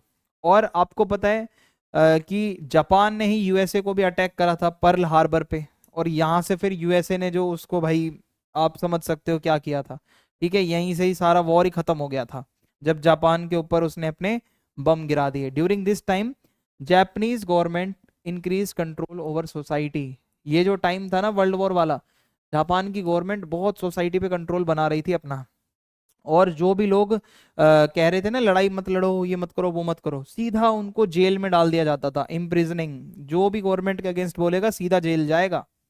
तो ये सब चल रहा था। तो इन 1943 हुआ क्या, कुछ लोग जो इंटेलेक्चुअल्स थे, अच्छे दिमाग वाले थे, उन्होंने एक डिस्कशन करी, ओवरकमिंग मॉडर्निटी, यानी कि to talk about how Japan could stay modern but resist the influence of the west. कि भाई हमें मॉडर्न भी रहना है, वेस्टर्न कंट्रीज का ज़्यादा इन्फ्लुएंस भी ना हो, ये कैसे हो सकता है, इस पर डिस्कशन करो। तो एक नाम आता है एक म्यूजिशियन का, जिसका नाम है मोरोई सबूरो। ये चाहते थे कि जैपनीज म्यूजिक जो है वो सिर्फ एक एंटरटेनमेंट ना हो, ठीक है, वो सिर्फ एक एंटरटेनमेंट नहीं है। वो कहते हैं कि एक डीप और एक स्पिरिचुअल अप्रोच रखो, कि जापान का जो म्यूजिक है वो ऐसा ना हो कि वो वेस्टर्न स्टाइल को कॉपी करता है। जापान अपना खुद का एक म्यूजिक बनाए जो दुनिया में लोग उसको जाने, ठीक है, वो सिर्फ वेस्टर्न स्टाइल को कॉपी ना करता हो। फिर है Japan reemergence as a global economy power after defeat. अब धीरे धीरे जापान हार गया जब वर्ल्ड वॉर में, तो वापस से कैसे वो एमर्ज हुआ। देखो, जापान के जो एफर्ट्स थे अपना एम्पायर बड़ा करने के, वो खत्म हो गए वर्ल्ड वॉर सेकंड के साथ ही, क्योंकि यूएसए ने क्या करा, हिरोशिमा नागासाकी पर अपने न्यूक्लियर बम गिरा दिए। तो इसमें कुछ लोगों ने बोला कि भाई ये जल्दी वॉर खत्म करने के लिए गिराया गया था, तो कुछ लोगों ने बोला कि ये इतना जो बम बम गिरा दिया ये अननेसेसरी था, जापान वैसे भी सरेंडर कर देता। तो ये जब बम गिरा, ठीक है, जब वहां पे अमेरिका ने बोला भाई बहुत ज्यादा लड़ाई झगड़े का शौक चढ़ रहा है ना, तो लो हम अभी सब खत्म कर देते हैं। तो उन्होंने बम गिराया, उसी के साथ सब कुछ खत्म हो गया, और उसके कॉन्सिक्वेंसेज आज तक देखे जा रहे हैं। बहुत लोग जो हैं बीमार पैदा होते हैं, ठीक है, तो बहुत नुकसान हुआ। During the US led occupation, जो यूएस ने इस पे कब्जा करा जापान पे, जापान वॉज डीमिलिटराइज, उसकी मिलिट्री खत्म कर दी, एक नया कॉन्स्टिट्यूशन बना, और उसमें एक आर्टिकल 9 था जिसमें कहा गया नो वॉर क्लोज, यानी कि जापान वॉर तो कभी लड़ेगा ही नहीं, अपनी नेशनल पॉलिसी में वॉर नहीं रखेगा, और जापान लड़ ही नहीं सकता वॉर कभी, ये ऐसा अमेरिका वालों ने बोला भाई। और the first post war elections, ये वर्ल्ड वॉर सेकंड के बाद पहली बार इलेक्शन हुए 1946 में, जहां सभी विमेन को भी राइट दिया गया कि भाई हर कोई आएगा और वो वोट डाल सकता है। फिर है economic miracle and democratic foundation, तो जापान की इकोनॉमी दोबारा से खड़ी हुई और बहुत ही तेजी से आगे बढ़ी, और इसको पोस्ट वॉर मिरेकल भी कहा जाता है कि लड़ाई होने के बाद भी, वर्ल्ड वॉर सेकंड में नुकसान झेलने के बाद भी जो जापान है वो आगे बढ़ता गया बहुत रैपिडली। और 1964 में टोक्यो ओलंपिक हुए थे, जो कि बताता है कि ग्लोबल पावर दोबारा जापान बनने लगा था। और उसके बाद क्या है, high speed bullet train Japan ने बनाई, जिसको शिंकेसेन कहा जाता है। और जापान की बुलेट ट्रेन आज भी आपको पता है कितनी फेमस है। टेक्नोलॉजी के मामले में, क्वालिटी के मामले में जापान जो भी कुछ बनाता है बहुत अच्छा बनाता है। देखो ये जापान के टोक्यो ओलंपिक्स, ठीक है। और आज की डेट में जापान दुनिया का सबसे डेवलप्ड आप कह सकते हो, उसमें से वन ऑफ दी वो नेशन में आता है, इकोनॉमीज में भी। However as a leading power Japan बहुत से चैलेंजेस भी फेस करता है, such as maintaining its economic position, क्योंकि बहुत से और भी देश हैं जो आगे बढ़ रहे हैं, तो अपनी पोजीशन मेंटेन करना ही सबसे बड़ा चैलेंज होता है। और आज जापान कुछ ऐसा दिखता है जो पूरा मॉडर्न हो चुका है। तो आई होप ये आपको समझ में आया होगा। सो अब हम देखने वाले हैं चाइना को वर्ल्ड मैप के ऊपर। अगर आप देखोगे तो ये हमारा इंडिया है, इसके जस्ट ऊपर ये जो रेड रेड आपको दिख रहा है ये चाइना है, ठीक है। तो अब हम इसके टॉपिक के बारे में समझेंगे, ठीक है, कि आखिर चाइना की क्या स्टोरी थी। तो ये आपके सामने जो आपको नज़र आ रहा है ये फोटो है ग्रेट वॉल ऑफ चाइना का। और चाइना के बारे में जब आप पढ़ते हो तो 3 ग्रुप्स इन चाइनीज़ डिबेट, जब चाइनीज़ डिबेट हम पढ़ते हैं तो उसमें 3 ग्रुप्स का नाम आता है। अब वो क्या क्या है मैं आपको बताता हूँ। सो देखो, सबसे पहले आते हैं अर्ली रिफॉर्मर्स, कुछ ऐसे लोग जो शुरुआत में रिफॉर्म करने आए, ठीक है। कुछ इसमें नाम है जैसे कि कैंग योवे, ठीक है, और लियांग किचो। ये जो है 1858 से 1927 तक इनका टाइम रहा, और लियांग जो थे उनका टाइम 1873 से 1929। इनकी अप्रोच कैसी थी, ठीक है, ये तो नाम हो गया इनका। इनकी अप्रोच क्या थी, they sought to reinterpret traditional Chinese ideas, यानी कि जो चाइना के पुराने आइडियाज़ थे ये उनको दोबारा से इंटरप्रेट करना चाहते थे थोड़ा सा इनोवेटिव वे में, कि जो मॉडर्न प्रॉब्लम्स हैं जो आ रही हैं, ठीक है, उसको सही से हम सॉल्व कर पाएँ प्रॉब्लम्स को। तो जो हमारा पुराना तरीका है आइडियाज़ जो जितने भी हैं उसमें थोड़ा सा कुछ इनोवेटिव करें। इनका एम ये था कि स्ट्रेंथन चाइना इंटरनली, यानी कि अंदरूनी रूप से चाइना को मजबूत करना, और जो फॉरेन डोमिनेशन है, जो बाहर की जो वेस्टर्न कंट्रीज़ जो दबाव बना रही हैं उनसे भी लड़ना, ठीक है। तो ये 2 लोग थे जो मैंने आपको बताया, एक तो कांग और दूसरा लियांग, तो ये नाम याद रखना आप, ठीक है। आगे आता है दूसरा जो ग्रुप है वो है रिपब्लिकन रेवोल्यूशनरीज। ये लोग कौन है, इसके अंदर नाम आता है सन यात सेन का, जो कि पहले प्रेसिडेंट थे ऑफ द चाइनीज़ रिपब्लिक, ठीक है। और इनकी अप्रोच क्या थी, देखो, inspired by ideas from Japan and western democracies. So जो सन यात सेन थे वो जापान से इंस्पायर्ड थे, और जो वेस्टर्न कंट्रीज़ की डेमोक्रेसीज थी उनसे ये काफ़ी ज़्यादा इंस्पायर्ड थे। And they advocated for the overthrow of the monarchy, और मोनार्क यानी कि राजा को ही हटाना चाहते थे और एक रिपब्लिक बनाना चाहते थे। सो इनका एम क्या था, एक चाइना को जो है मॉडर्न बनाना, प्रोग्रेसिव स्टेट बनाना, वो आगे बढ़ता रहे जहाँ पे इक्वालिटी हो, नेशनल सोवरनिटी हो, ठीक है, और वहाँ पे एक रिपब्लिक हो, मतलब वो चाइना जो है। तो ये था सन यात सेन का आइडिया, जो मैंने आपको फ़ोटो भी दिखा दिया है उनका। फिर आती है communist party of China, CCP, नाम से पता चल रहा है ये कम्युनिस्ट पार्टी थी, तो 1921 में बनी थी।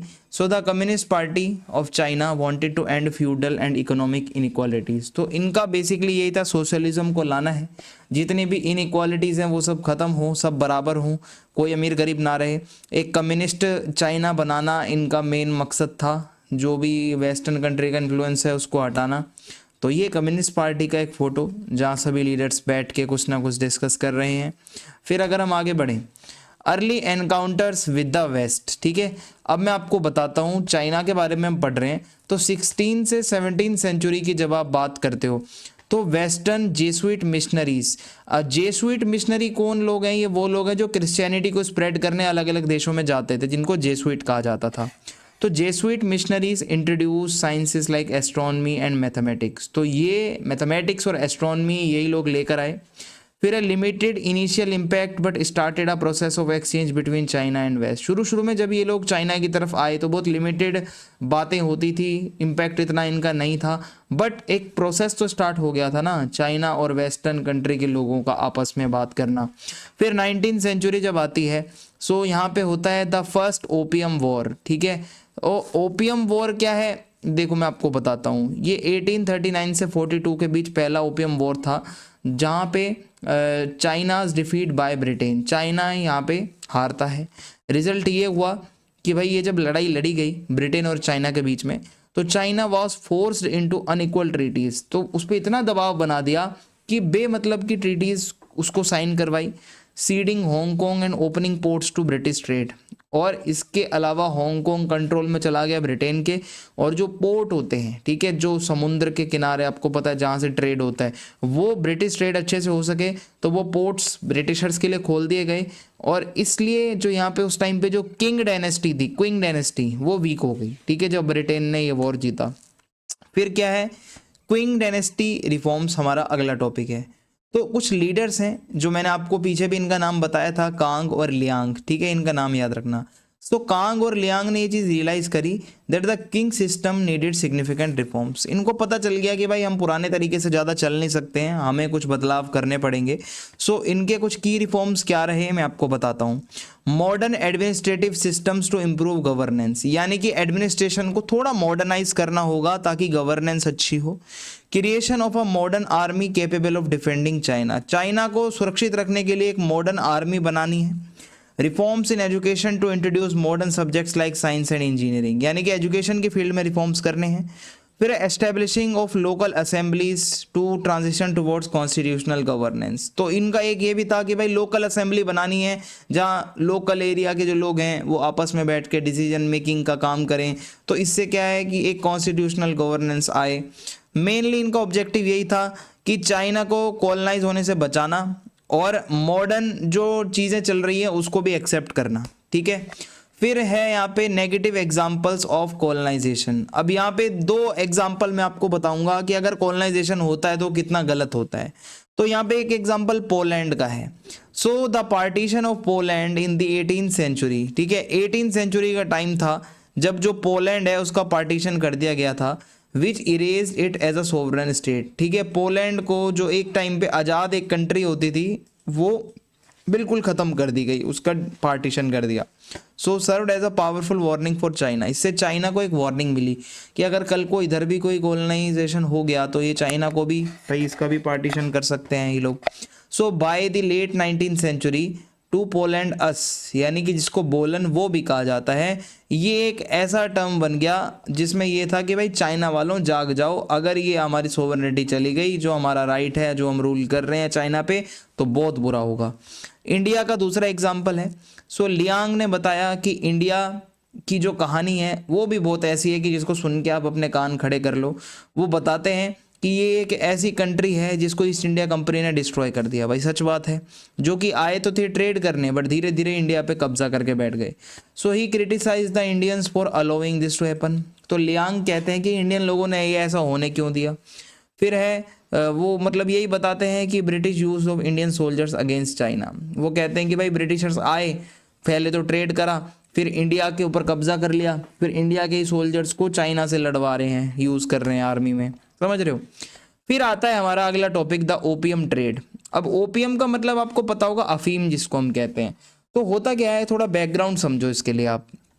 चाइना की जो चाय है और जो वहाँ का सिल्क है और जो वहाँ का पोर्कलेन है, ठीक है, वो बहुत उसकी डिमांड थी। यानी कि जो चिकनी मिट्टी होती है, चीनी मिट्टी होती है जिससे बर्तन बनते हैं, तो चाइना की जो चाय, वहाँ का सिल्क और पोर्कलेन बहुत ज़्यादा डिमांड में था वेस्ट में। सो इससे क्या है, creating a trade imbalance since western goods found no market in China. तो भाई चाइना वाले तो कुछ खरीदते नहीं थे वेस्टर्न कंट्रीज से, लेकिन जो चाइना का जो सामान है वो बहुत ज़्यादा बिक रहा था, वेस्टर्न कंट्रीज में जा रहा था। सॉल्यूशन क्या था इसका, the British East India Company began selling Indian grown opium in China. तो इसने क्या करा, ब्रिटिश ईस्ट इंडिया कंपनी ने भारत में उगाया अफीम, ठीक है, और उसको क्या करा, चाइना में बेचना शुरू करा, अर्निंग सिल्वर इन रिटर्न, और बदले में वो बेचकर बदले में सिल्वर लेते थे जो ब्रिटिश ईस्ट इंडिया कंपनी वाले लोग थे। So this silver was use to buy Chinese goods for export to Britain. ठीक है, फिर ये ही सिल्वर का फिर वो लोग यूज़ करते थे, चाइनीज सामान खरीदते थे। ठीक है, और ये सब होता था। अब इसका इम्पैक्ट क्या पड़ा, the opium trade led to widespread addiction in China. ठीक है, सो जब ओपियम ट्रेड इतना ज़्यादा बढ़ गया तो इससे क्या है कि ये जो ओपियम था, ये जो अफीम थी, इसका एडिक्शन हो गया चाइना के अंदर। जिससे क्या होगा, जब ज़्यादा अफीम नशा ये सब होगा तो क्या होगा, सोशल डिस्टेबलाइजेशन हो जाएगा। ठीक है, तो इस तरीके से ये चीज़ें होती हैं। ओपीएम का बहुत बड़ा रोल था। देखो ये ओपीएम है, अफीम जिसको आप कहते हो। इन्होंने ब्रिटिशर्स ने सोचा क्यों ना इसको उगवाकर चाइना वालों को ही सस्ते में चेप कर और इनको इसकी आदत लगा दो। अब है criticism of traditional thinking. Traditional thinking का मतलब है पुराने आइडियाज़ को सोचना, पुराने थिंकिंग को लेकर उसकी बुराई करना। सो चाइना में जब भी हम ट्रेडिशनल थिंकिंग की बात करते हैं तो एक ही नाम आता है, वो है कन्फ्यूशनिज्म। कन्फ्यूशनिज्म क्या है, एक बंदे हैं यहाँ पे कन्फ्यूशियस। ठीक है, कन्फ्यूशियस जैसे हमारे यहाँ पे महात्मा बुद्ध हुए हैं, महात्मा गांधी हुए हैं, तो चाइना के भी कन्फ्यूशियस थे। अब इन्होंने क्या बताया था, इन्होंने कुछ अपनी टीचिंग्स दी, कुछ बातें बताई। सो उन्होंने बोला गुड कंडक्ट, ठीक है, मतलब अच्छे से बातचीत करो, practical wisdom, proper social relationship, means society में सबके साथ अच्छे से रहो। So while it laid the foundation for Chinese political and social structures. जो जिस टाइम पे इन्होंने ये अपनी टीचिंग्स दी, उस टाइम की सोसाइटी और जो पॉलिटिकल सिस्टम था उसके लिए ये बहुत अच्छी बातें थी। So it was increasingly seen as a barrier to modernisation. लेकिन ये थिंकिंग मॉडर्न टाइम में बिल्कुल भी आप कह सकते हो रिलेवेंट नहीं थी, क्योंकि बहुत से थिंकर ने बोला that Confucian ideals had to be replace to embrace new ideas, कि ये जो पुराने आइडियल्स हैं इनको रिप्लेस करना पड़ेगा, बिकॉज अगर आपको चाइना को मजबूत करना है तो मॉडर्न आइडियाज लाने पड़ेंगे। तो ये वाला एक क्रिटिसिज्म आता है। अब मॉडर्न आइडियाज क्या है, वो है हमारा टॉपिक अडॉप्टिंग मॉडर्न आइडियाज। तो आइए समझते हैं। देखिए, एजुकेशनल रिफॉर्म, सबसे पहले तो चाइना को ये समझना पड़ेगा कि हमें नई एजुकेशन लेनी पड़ेगी। तो स्टूडेंट्स को जापान, ब्रिटेन, फ्रांस भेजा गया ताकि वहाँ पर ये चाइनीज़ लोग जो बच्चे हैं साइंस और टेक्नोलॉजी और गवर्नेंस ये सब चीज़ें पढ़कर आएँ पहले। और जापान जो है वो एक पॉपुलर जगह बन गई थी 1890s में due to its cultural and geographical closeness, क्योंकि वो बहुत पास है चाइना के, तो मोस्टली बच्चे जापान चले जाते थे। Many Chinese students who studied there became republicans and reformist. जो लोग क्रांतिकारी होते हैं, रिफॉर्म्स चाहते हैं, वो बच्चे जापान से पढ़कर आए थे जो आगे चल के नेता बने। बोरोविंग फ्रॉम जापान, अब चाइना ने जापान से क्या बोरो किया, देखो, since both countries use similar ideographic script, दोनों की स्क्रिप्ट लगभग मिलती जुलती है जो वो लिखते हैं। So Chinese reformers borrowed Japanese translations of European concepts like justice, rights and revolution. अब यूरोप के अंदर जो थिंकर्स थे उन्होंने जस्टिस, राइट्स, रेवोल्यूशन ये 2-3 कॉन्सेप्ट दिए जो कि जापानीज लोगों ने लिखे, अपनी ट्रांसलेशन लिखी। चाइनीज लोगों ने एज इट इज जापानीज वाली ट्रांसलेशन अपने वहां पे मंगवा ली। फिर क्या है, एबॉलिशमेंट ऑफ एग्जामिनेशन सिस्टम 1905। अब हुआ क्या, बहुत बहुत ज्यादा centuries old civil service examination system था, जो कि जो कन्फ्यूशियस जो एक थिंकर थे उन्होंने जो बताया था उसके अकॉर्डिंग वो एग्जाम चल रहा था, वो खत्म कर दिया गया। क्योंकि ट्रेडिशनल जो थिंकिंग है, कैसे आप ऑफिसर्स को रिक्रूट कर रहे हो पुराने आइडियल्स के उससे, तो ये सब इनको बुरा लगा। बोला भाई इतना पुराना आइडिया है उसका, उसके बेसिस पे आज तक एग्जाम चल रहा है, छोड़ो, खत्म करो ये एग्जाम। फिर है एस्टेब्लिशिंग द रिपब्लिक। अब चाइनीज रिपब्लिक कैसे बना वो देखते हैं। तो यहाँ पे सबसे पहला जो हमारा टॉपिक है वो है फाउंडेशन ऑफ द रिपब्लिक। तो the Qing dynasty was overthrown in 1911। जो किंग डायनेस्टी थी वो यहाँ पर खत्म होती है 1911 में, and a republic was establish. और चाइना अब एक रिपब्लिक बन जाता है अंडर सन यात सेन। सन यात सेन जो कि फाउंडर माने जाते हैं मॉडर्न चाइना के, इनके मतलब अंडर में चाइना एक रिपब्लिक बनता है मोनार्की से। बैकग्राउंड अगर मैं आपको बताऊं, सन यात सेन कैसी फैमिली से आते थे, कैसा बंदा था, तो वो एक पुअर फैमिली से आते थे। मिशनरी स्कूल्स में पढ़े थे, जो वो एनजीओज वगैरह वाले जो होते हैं, जहां उन्होंने डेमोक्रेसी और क्रिश्चियनिटी के बारे में बहुत कुछ पढ़ा था। फिर इन्होंने मेडिसिन की पढ़ाई करी but was deeply concern about China's future. ये एक ऐसा बंदा था जो चाइना के फ्यूचर को लेके बहुत परेशान था। सन यात सेन ने अपने 3 प्रिंसिपल्स बताए जो कि हैं सन मिन चुई। ठीक है, सन मिन चुई क्या है देखो। सबसे पहले आता है नेशनलिज्म। सन यानी कि ये एक तो इनका था कि aimed at ओवरथ्रोइंग the Manchu dynasty which was considered for. एक मांचू डायनेस्टी थी चाइना में जिसको ये लोग मानते थे ये बाहर के लोग हैं यार, चाइना में रूल कर रहे हैं आके, हटाओ इनको, बाहर करो। Sought to remove foreign imperialist controlling China. जो लोग चाइना को कंट्रोल कर रहे हैं, बाहर के लोग हैं जो चाइना पे नजर रखे हुए हैं, उनको यहाँ से भगाना। फिर दूसरा था डेमोक्रेसी। सन यात सेन चाहते थे डेमोक्रेटिक गवर्नमेंट आए चाइना में और सोशलिज्म हो, यानी कि जो अमीर गरीब और ये इनइक्वालिटीज हैं, सोशल इनइक्वालिटी, ये कम हो जाए। ठीक है, ये सन यात सेन की 3 बातें थी। San Min Zhuyi means nationalism, democracy and socialism. अब हमारा अगला टॉपिक है मे 4th मूवमेंट 1919। ठीक है, अब ये क्या था देखो, 1919 में कुछ हुआ था। तो हुआ क्या, triggered by dissatisfaction with the post world war one peace. जब वर्ल्ड वॉर वन खत्म हुआ उसके बाद जो पीस कॉन्फ्रेंस हुए कि आगे लड़ाई झगड़े ना हो, बहुत से लोग थे वो सेटिस्फाई नहीं थे इससे। Despite being on victorious side, China तो विक्टोरियस साइड था, but China did not regain territories, लेकिन उसकी जो टेरिटरीज जो खोई थी उसने वो उसको वापस नहीं। इम्पैक्ट ये हुआ, बहुत लोगों ने प्रोटेस्ट करी, नेशनल मूवमेंट चले कि भाई ये तो कुछ फ़ायदा ही नहीं हुआ चाइना का। और बहुत लोगों ने बोला कि भाई कुछ रिफॉर्म्स करो चाइना में, कैसे लोग हैं यार ये चाइना चला रहे हैं, और एक मतलब थोड़ा मॉडर्न करो चाइना को, मॉडर्न साइंस पढ़ाओ, डेमोक्रेसी नेशनलिज्म ये सब चीज़ें लाओ यहाँ पे। तो लोगों ने आवाज़ उठाई। फिर रिफॉर्म्स एडवोकेटेड। हुआ क्या, लोगों ने बोला simplifying written language to improve literacy. एक तो चाइनीज लैंग्वेज बहुत कॉम्प्लेक्स है भाई, उसको थोड़ा सिंप्लीफाई करो ताकि लोग ज़्यादा पढ़े लिखे बने। अबॉलिशिंग आउटडेटेड प्रैक्टिसेस, जो प्रैक्टिसेस ऐसी हैं जो बहुत पुरानी हो चुकी हैं, like food binding and the subordination of, कि भाई मतलब विमेन को एकदम नीचे समझना, या फूड बाइंडिंग जैसी एक बहुत बेकार प्रैक्टिस होती थी। आप गूगल पे सर्च करना, यहाँ दिखा नहीं सकता फोटो, ठीक है, तो आप वो सर्च करना, बहुत मतलब दर्द में रखा जाता था पैर को, शायद कुछ एकदम सारी उंगलियों उंगलियों को एकदम ऐसे बाइंड करके ऐसा बना दिया जाता था, नहीं वो पैर रख के चलना पड़ता था। तो वो एक टाइम पे वो शेप ही ऐसी हो जाती थी पैर की। तो ये बहुत गलत चीज़ है। Promoting equality in marriage and social reforms improve women right, women rights improve, ठीक है, इक्वालिटी आए सोसाइटी के अंदर, सोशल रिफॉर्म्स हो, इकोनॉमिक डेवलपमेंट हो जिससे गरीबी खत्म हो, ये रिफॉर्म्स हर कोई चाहता। फिर है राइज ऑफ पॉलिटिकल फोर्स। ठीक है, अब चाइना में कुछ पॉलिटिकल फोर्सेस का राइज होता है, जैसे कि यहाँ पे national people's party. Political parties हैं अब जो भी आपको मैं पढ़ाऊंगा, ठीक है, जिसको कहा जाता है कुओमिंटैंग। कुओमिंटैंग जो है ये क्या था, नेशनल पीपल्स पार्टी थी। तो इन लोगों ने क्या करा, अडॉप्टेड सन यात सेन्स पॉलिटिकल फिलोसफी, यानी कि इन्होंने सन यात सेन से इंस्पायर्ड हुआ, मतलब ये जो ग्रुप था, और इन्होंने एम्फेसाइज किया था 4 ग्रेट नीड, 4 बहुत ज़्यादा इंपॉर्टेंट ज़रूरतें, क्लोथ, फूड, हाउस, ट्रांसपोर्टेशन, कपड़ा, रोटी, मकान, ट्रांसपोर्टेशन, गाड़ी वगैरह। Leadership transition to Chiang Kai shake.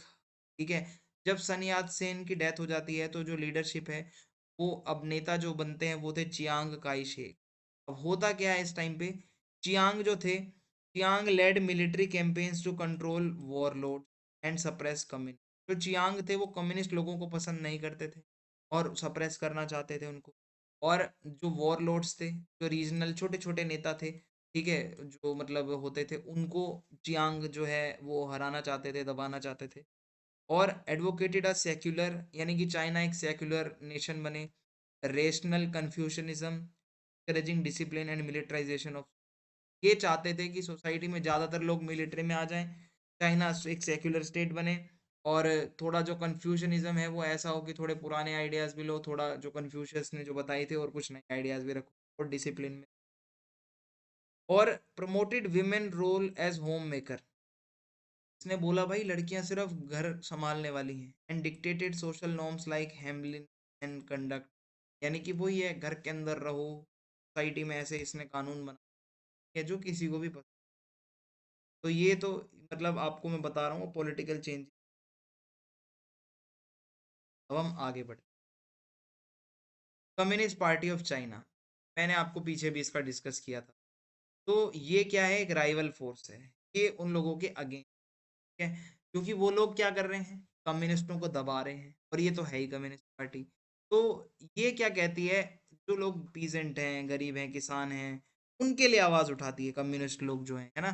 Social inequalities हैं, और इन लोगों को, कम्युनिस्ट पार्टी वालों को, यो मिंडांग जो थी जो पार्टी, फिर आता है इंडस्ट्रियल एंड अर्बन ग्रोथ। तो इसमें क्या है देख लीजिए। अर्बन सेंटर्स, कुछ ऐसे शहरी centres like Shanghai became hub of modern industrial. ज़्यादातर जो इंडस्ट्रीज लगाई जा रही थी वो शंघाई जैसे शहरों में लगाई जा रही थी।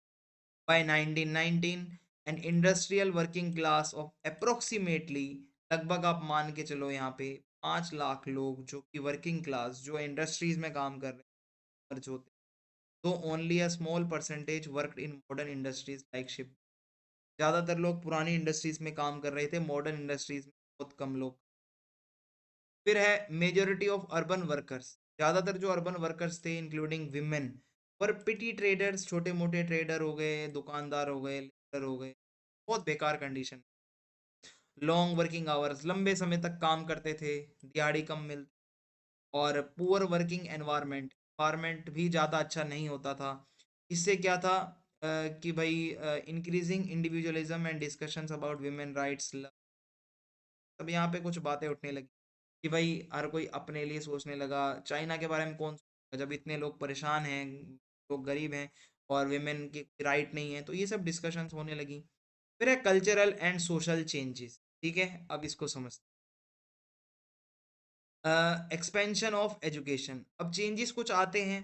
कुछ स्कूल्स और यूनिवर्सिटीज़ हैं यहाँ पे, जैसे कि पेकिंग यूनिवर्सिटी 1902 में played a key role in spreading modern, जो चाइना में मॉडर्न आइडियाज स्प्रेड होने थे वो तो यार स्कूल कॉलेजेस यूनिवर्सिटी से ही होंगे। तो ये पीकिंग नाम से एक यूनिवर्सिटी बनाई गई। फिर है ग्रोथ ऑफ जर्नलिज्म। अब यहाँ पे है पब्लिकेशंस लाइक लाइफ वीकली।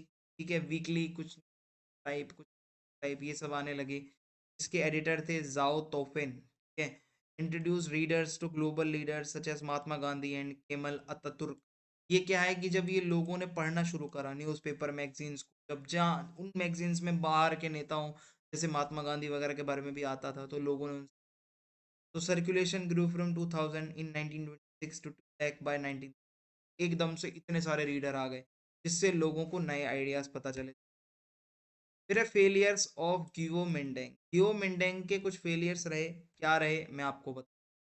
एक तो इनका सोशल बेस बहुत ही ज़्यादा नैरो था, लोग गरीबों के बारे में ज़्यादा सोचते नहीं थे, ये बस अर्बन एरियाज के बारे में सोचते थे। रूरल जो किसान हैं, गरीब लोग हैं, जो मेजोरिटी थे चाइना में, उसको इग्नोर कर।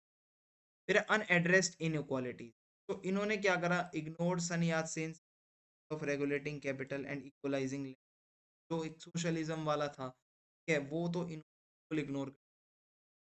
इनक्वालिटी बढ़ाएंगे ना एक तरीके से, अमीर गरीब ज़्यादा होंगे, तो जिससे सोशल इनक्वालिटी बढ़ने लगी। फिर फोकस ऑन मिलिट्री कंट्रोल, का बेसिकली यही था कि मिलिट्री ऑर्डर को इम्पोज करो, लोगों की प्रॉब्लम को सुनना नहीं है, बस मिलिट्री मिलिट्री को स्ट्रॉन्ग करते जाओ, ठीक है, और सभी को मिलिट्री में घुसाओ। The rise of the communist party of China. अब मैं आपको बताता हूँ कि यहाँ पर चाइना में किस तरीके से जो कम्युनिस्ट पार्टी है उसका सही तरीके से राइज होता है। ठीक है? आगे बढ़ते हैं। Japan's invasion and its impact. तो 1937 की बात है, ठीक है, और इसमें होता क्या है देखो। The Guomindang retreated during the Japanese living China. जो ग्यूओ मिंडेंग है, ठीक है, उसने क्या करा, जब जापान ने इन्वेड किया तो वो वहां से हट गए, और इससे चाइना वीक हो। अब इससे हुआ क्या, बहुत सारी प्रॉब्लम्स आ गई लोगों ने, जो लाइक इकोनॉमिक कोलैप्स हो गया, महंगाई बढ़ गई, prices increase 30% every month between. इससे क्या है, लोगों का जीवन, रूरल क्राइसिस, यानी कि बहुत सारे मतलब यहाँ पे प्रॉब्लम्स आ गई, सॉइल एग्जॉशन, मिट्टी का खराब हो जाना, पेड़ पौधे जो थे फॉरेस्ट को काट रहे थे लोग अपने फायदे के लिए, फ्लड्स आने लगे, फार्मिंग इश्यूज, एक तो टेक्नोलॉजी अच्छी नहीं थी, एग्रीकल्चर जो सही हो पाए, और अनफेयर लैंड ओनरशिप, लोगों के पास ज़मीनें नहीं थी, लोग कर्ज में थे। तो ये बहुत सारी प्रॉब्लम्स आई, लोग जो फेस कर रहे थे अपनी daily life. Founding of the communist party of China in 1920। हुआ क्या, जब रशियन रेवोल्यूशन हुआ वहां पर भी कम्युनिस्ट पार्टी थी, ठीक है, जहाँ पे वर्कर लोगों ने गवर्नमेंट को हटा दिया था और खुद अपने हाथ में कंट्रोल लिया था। और उसी तरीके से एक इनका ग्रुप बना जिसको कहा जाता है द कॉम इंटर्न। ये क्या है, जितने भी सोवियत लीडर्स थे, सोवियत लीडर्स का मतलब है जो रशियन रेवोल्यूशन के टाइम पे जो वो चाहते थे कम्युनिस्ट आइडियाज को दुनिया भर में स्प्रेड करना, तो इन्होंने कॉम इंटर्न नाम से एक वो बनाया, इनिशिएटिव लिया कि भाई सभी जो जुड़ना चाहें हमारे कम्युनिज्म की आइडियोलॉजी से आके हमसे जुड़ो। ठीक है, तो बेसिकली ये था कम्युनिस्ट पार्टी इस तरीके से चाइना में पहुंचे। अब ये जिस इंसान का फोटो आप अपने सामने देख रहे हो, इनका नाम है, ठीक है। अब माओ का रोल बहुत ज़्यादा इंपॉर्टेंट है चाइना के अंदर, कम्युनिज्म कैसे आया। Mao led the CCP with a focus on, Mao ने कम्युनिस्ट पार्टी को लीड किया, ठीक है। और इनका बेसिकली फोकस था गरीब किसान, गरीब लोगों के ऊपर फोकस था, उनकी मदद करना, उनको ज़मीनें देना, और building an independent government, government independent हो, किसी के दबाव में ना रहे, आर्मी भी इंडिपेंडेंट हो, ठीक है। कोई फोकस मतलब जो है ऐसा ना हो कि करवाना है। और माओ ने विमेन राइट्स के ऊपर भी काम किया, लाइक अरेंज मैरिज को स्टॉप किया, जो अपनी मर्जी से जहाँ करना चाहे वो, banning the sale of marriage contracts, कुछ लोग तो कॉन्ट्रैक्ट करते थे शादी, हाँ भाई बेचते थे ऐसे कर लड़के लड़की। सिंप्लीफाइंग डिवोर्स, डिवोर्स बहुत मुश्किल था पहले, जो कि माओ के टाइम पे। फिर है द जिएनजी सोवियत, ये है 1928 से 1930। तो ये जो कम्युनिस्ट पार्टी थी, उन्होंने अपना एक बेस बनाया इन जिएनजी माउंटेन्स, फार फ्रॉम कोमिंडांग। कोमिंडांग पार्टी वाले जो लोग बहुत दूर, ये एक माउंटेन वाला एरिया था जिएनजी, वहाँ पे इन्होंने अपना बेस बनाया कम्युनिस्ट वालों। वहाँ पे इन्होंने क्या किया, created a peasant council to manage land reform, एक काउंसिल बनाई जो कि पीजेंट्स के लिए, किसानों की कैसे मदद करनी है। और इन्होंने वहाँ पे रूरल जो, वहाँ पे जो गांव की जो विमेन है, ठीक है, उनको वहाँ पे हेल्प करा कि कैसे अपने राइट्स के लिए आपको लड़ना है। फिर है द लॉन्ग मार्च, 1934 से 1935। तो अब जो हमारा टॉपिक है द लॉन्ग मार्च, इसको हम समझने की कोशिश करते हैं कि इसके अंदर क्या बताया गया है। तो इसके अंदर ये कहा जाता है कि the Guomindang force the CCP to leave Jiangxi. तो जो गुओमिंडांग पार्टी है वो कम्युनिस्ट पार्टी को फोर्स करते हैं कि वो जियांजी वाला जो एरिया है वो छोड़ दें, और कम्युनिस्ट पार्टी वहाँ से 6000 मील तक चलती है to reach a new base in Shaanxi. फिर वो नई जगह पे जाते हैं शैनसी पे, बहुत टफ कंडीशन से होते हुए वहाँ से वो गुजरते हैं। और this March showed their strength, ये जो मार्च करते हैं वो चलते हुए जाते हैं, इससे उनकी स्ट्रेंथ, उनकी ब्रेवरी और कितने लोगों ने उनको सपोर्ट किया ये चीज़ दिखती है। फिर है यानान बेस, यान बेस जो है ये, यहाँ पे क्या होता है, कम्युनिस्ट पार्टी बहुत स्ट्रांग हो जाती है, क्योंकि होता क्या है, बाय फाइटिंग रीजनल वॉरलोड्स, वहाँ पे जो लोकल वॉरलोड्स थे उनसे लड़ी, और giving more land to farmers, और जो ज़मीनें ज़्यादा से ज़्यादा वहाँ से लोगों को दिलवाई, ठीक है, फार्मर्स को। Opposing foreign powers controlling China, जो पावर्स बाहर की जो कंट्रीज़ जो कंट्रोल कर रहे थे चाइना को, उसको अपोज किया कम्युनिस्ट पार्टी ने, ठीक है। तो इस तरीके से इनका ये नया बेस था जो कि था यान बेस।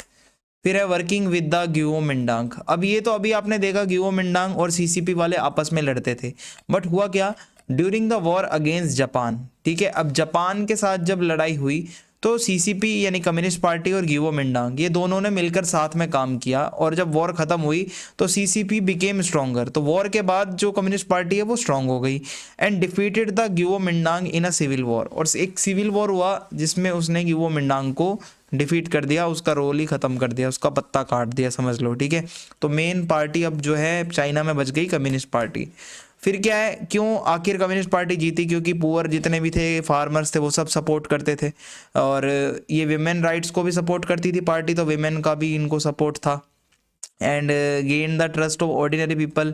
होता क्या था कि जो गुओमिंडांग था वो सिर्फ सिटीज़ बड़े लोगों पे फोकस करती थी पार्टी, लेकिन ये जो कम्युनिस्ट पार्टी है इसने छोटे से छोटा, चाहे कोई भी ऑर्डिनरी हो, सबका सपोर्ट गेन किया।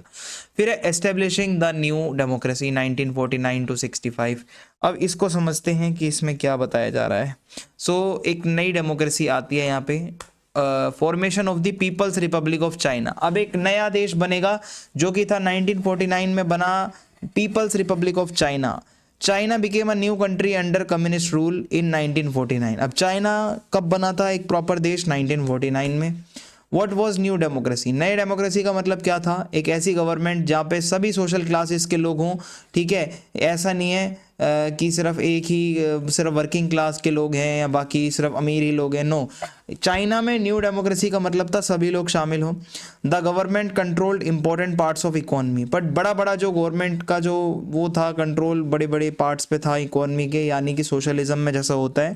Slowly private businesses and land ownership were ended, जो प्राइवेट बिजनेस था वो एंड हो गया। जो खुद की जिनके पास ज़मीनें थी बड़ी बड़ी, वो धीरे धीरे धीरे धीरे स्टेट ने अपने पास ले ली। और मूविंग टुवर्ड सोशलिज्म, अब चाइना धीरे धीरे सोशलिज्म की तरफ बढ़ रहा था। 1953 की बात है। The government decided to fully adopt socialism, government ने सोचा पूरी तरीके से सोशलिज्म को अडॉप्ट किया जाए। Private businesses and land were taken over by the government, जो जितने भी प्राइवेट बिजनेस थे, जो जमीनें थी, वो सब गवर्नमेंट ने अपना टेक ओवर कर लिया। और जो माओ था, जो कि कम्युनिस्ट पार्टी में मेन था, जब जिस टाइम पे चाइना का जो है मतलब इस्टेब्लिशमेंट हुआ, तो एक सोशलिस्ट आदमी कहा जाता था उसको। वो चाहता था एक तो अपनी कंट्री से हर कोई प्यार करे, लोग आपस में एक दूसरे से प्यार करें, लेबर जो जितने भी लोग हैं वो हार्ड वर्क करें, साइंस यानी कि चाइना हमेशा टेक्नोलॉजी में आगे बढ़े, और पब्लिक प्रॉपर्टी यानी कि जो भी रिसोर्सेज हैं वो हम सभी शेयर करें आपस में, कोई एक बंदा ज़्यादा अमीर ना हो। Conflicting visions 1965 to 78 cultural revolution, होता क्या है, चाइना में कल्चरल रेवोल्यूशन का टाइम था। माओ चाहता था कि जितने भी वो लोग हैं जो उससे एग्री नहीं करते उन सबको वो हटा दे। हुआ क्या, a group called red guards, वो ऐसे लोग जो मोस्टली स्टूडेंट और आर्मी वाले थे जिनको रेड गार्ड कहा जाता था, उन्होंने टीचर्स को, ऑफिशियल्स को और लोगों को अटैक करा जो लोग पुराने कस्टम्स को फॉलो कर रहे थे, क्योंकि माओ चाहता था जो उसके साथ एग्री नहीं करते उन सबको हटा दो। Educated people were sent to villages to do farm work, जो भी भाई मतलब एजुकेटेड लोग थे उन सबको गांव में भेज दिया गया कि जाओ भाई फार्म में काम करो। Slogans and propaganda were use instead of professional skills. अब यहाँ पे बहुत ज़्यादा दिक्कतें आने लगी, ठीक है, ये सब चीज़ें जब होने लगी। फिर रिफॉर्म्स फ्रॉम 1978, माओ के रूल के बाद चाइना में बहुत बड़े रिफॉर्म्स हुए हैं और यहाँ से असली चाइना बना है। आपकी आज की डेट में जो आप सुपर पावर के रूप में चाइना को देख रहे हो, वो देंग शाओपिंग के टाइम से रिफॉर्म्स जो हुए थे उसकी वजह से चाइना बन पाया है। कैसे, ये देंग शाओपिंग है। सो 1978 में कुछ न्यू पॉलिसीज आई चाइना में। एक तो साइंस, इंडस्ट्री, एग्रीकल्चर और आर्मी, इन चार चीज़ों को डेवलप करने के ऊपर वो मतलब पॉलिसीज बनाई गई कि भाई इन चार चीज़ों को आगे बढ़ाना है। The government allowed private businesses, जो प्राइवेट बिजनेस पहले बंद हो गए थे वो गवर्नमेंट ने अलाउ कर दिए कि भाई कुछ कंट्रोल हम रखेंगे, बाकी आप प्राइवेट बिजनेस करो। People were allowed to discuss problem but not criticise the government, लोगों को बोला हाँ आप अपनी प्रॉब्लम्स तो बताओ बट आप गवर्नमेंट की बुराई नहीं करोगे। चाइनाज डेवलपमेंट एंड चैलेंजेस, अब चाइना का डेवलपमेंट देखो होता क्या है, जो सपोर्टर हैं जो ये चेंजेस हुए उसके, वो कहते हैं China should focus on economic growth and international trade. लोग कहते हैं कि हाँ चाइना को इकोनॉमी पे ध्यान देना चाहिए, इंटरनेशनल ट्रेड पर ध्यान देना चाहिए। The government should stay strong to avoid instability, और गवर्नमेंट को स्ट्रॉन्ग रहना चाहिए। बट जो क्रिटिक्स हैं वो कहते हैं फिर से वापस से अमीर गरीब हो जाएगा, कुछ चाइना के एरियाज तो ग्रोथ कर लेंगे, गांव वाले लोग पिछड़ जाएंगे, विमेन और वीकर सेक्शन का तो कोई वो ही नहीं हो पाएगा ग्रोथ, और वो तो उनको अपॉर्चुनिटी भी नहीं मिलेगी, ठीक है। ओल्ड आइडियाज रिटर्निंग, होता क्या है, कुछ लोग मानते थे चाइना को अपने पुराने जो ट्रेडिशंस है कन्फ्यूशनिज्म वाले कि आप अपने तक ही सब कुछ करो, वेस्टर्न कंट्रीज से ज़्यादा क्लोज मत जाओ, ठीक है, वेस्टर्न आइडियाज मत फॉलो करो, कुछ लोग ऐसा भी मानते थे। अब मैं आपको ताइवान की स्टोरी बताने जा रहा हूं, द स्टोरी ऑफ ताइवान। ध्यान से सुनिएगा, ये चाइना है और इसके जस्ट बाजू में छोटा सा ताइवान है, ठीक है, कोरिया के नीचे, चाइना के राइट साइड में। अब ये ताइवान की कहानी कैसी है देखो। हुआ क्या, 1949 में एक लीडर थे जिनका नाम था चियांग काई शेक, पीछे भी ये नाम आया हुआ है। ये एक वॉर हार गए in China to the communist party, ठीक है, कम्युनिस्ट पार्टी से। He ran away to Taiwan, वो भाग गए वहां से ताइवान में with a lot of money, बहुत सारा पैसा लेकर और बहुत सारा सामान लेकर चले गए ताइवान। ताइवान में he started the new government called the Republic of China, वहां पे उसने अपने अलग से एक रिपब्लिक ऑफ चाइना बना दिया जाके ताइवान के अंदर से ही, ठीक है। ताइवान का पास्ट ऐसा रहा है, एक तो छोटा सा है वो देश। Taiwan was under Japan control, पहले जापान के अंडर में था वो 1895 से 1945, बट वर्ल्ड वॉर 2 के बाद Taiwan was given back to China, फिर वो ताइवान वापस चाइना के पास आ गया 1949 में। ये चियांग काइशेक ने क्या करा देखो, 1947 में people in Taiwan protested but the government punished them harshly, लोगों ने ताइवान में प्रोटेस्ट करा बट गवर्नमेंट ने उन सभी को बहुत ज़्यादा पनिश किया। लेकिन गवर्नमेंट ने बोला कि हम बिल्कुल भी अलाउ नहीं करेंगे कि कोई कुछ भी बोले, ठीक है, आप फ्रीली नहीं बोल सकते। और no other political parties were allowed, कोई और पॉलिटिकल पार्टी नहीं होगी। Local Taiwanese in power, only Chiang's people had control, जो चियांग से लोग रिलेटेड हैं वही लोग बस पावर में रहेंगे और कोई नहीं रहेगा। गुड थिंग्स ही डिड, उसने कुछ अच्छे काम भी करे, जैसे फार्मर्स को लैंड देना जिससे वो ज़्यादा खाना मतलब प्रोड्यूस करेंगे। ताइवान्स इकोनॉमी इंप्रूव हुई इससे and became the second best in Asia after Japan by 1973, तो ये हुआ एक तो। और रिच और पोर का जो गैप था वो थोड़ा सा कम हुआ, तो ये कुछ अच्छी चीज़ें भी थी इसके टाइम पे हुई। ताइवान बिकम्स अ डेमोक्रेसी, हुआ क्या आफ्टर चियांग काई शेक, जब वो 1975 में मर गए तो हुआ क्या, कुछ चेंजेस आए। 1987 में जो गवर्नमेंट है उसने बोला कि हाँ बाकी की पार्टी जो हैं पॉलिटिकल पार्टीज वो भी आ सकती हैं, पार्टिसिपेट कर सकती हैं, फ्री इलेक्शंस भी हो सकते हैं, लोग वोट डालेंगे। स्लोली ताइवानीज जो लोग थे उनको कुछ पावर मिलने लगी। Do other countries recognise Taiwan, क्या दूसरे कंट्रीज ने रिकॉग्नाइज किया ताइवान को? So most countries do not have embassies in Taiwan. देखो हर कंट्री में ना किसी कंट्री की एम्बेसी होती है, तो ताइवान में किसी की एम्बेसी है ही नहीं। They only have trade offices because China still claims Taiwan as its own. China आज भी कहता है ताइवान हमारा ही है, और सिर्फ वहाँ पे ट्रेड ऑफिसेज हैं और कोई एम्बेसी वगैरह नहीं है। ताइवान एंड चाइना आज की डेट में देखें तो Taiwan does a lot of business with China, बहुत ज़्यादा बिजनेस होता है चाइना और ताइवान के बीच। Travelling between Taiwan and China is easier, लोग आ जा आसानी से सकते हैं। China allows Taiwan to govern itself, China ने बोला चलो आप गवर्नमेंट तो अपनी चला लो, बट ताइवान आप फुली इंडिपेंडेंट नहीं हो सकते, आप रहोगे हमारे ही, ठीक है। अब मैं आपको कोरिया की स्टोरी बता देता हूँ। कोरिया भी आपने नाम सुना होगा, नॉर्थ साउथ कोरिया, ठीक है, कुछ इस तरीके से दिखता है नॉर्थ एंड साउथ कोरिया, और जस्ट ताइवान के ऊपर ही है, चाइना के साइड में।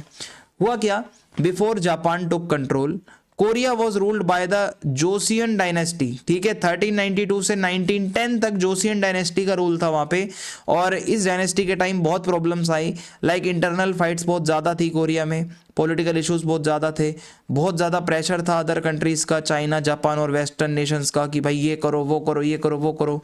कोरिया ने बहुत कोशिश करी अपने आप को मॉडर्नाइज करना, गवर्नमेंट को इम्प्रूव करना, रोड वगैरह को अच्छा बनाना, इंटरनेशनल रिलेशन अपने बाकी कंट्रीज़ के साथ अच्छे रखना, बट हुआ क्या, जापान ने टेक ओवर कर लिया 1910 में। Japan took control of Korea and ended the Joseon dynasty. Joseon dynasty का काम खत्म और जापान का कंट्रोल आ गया कोरिया पे।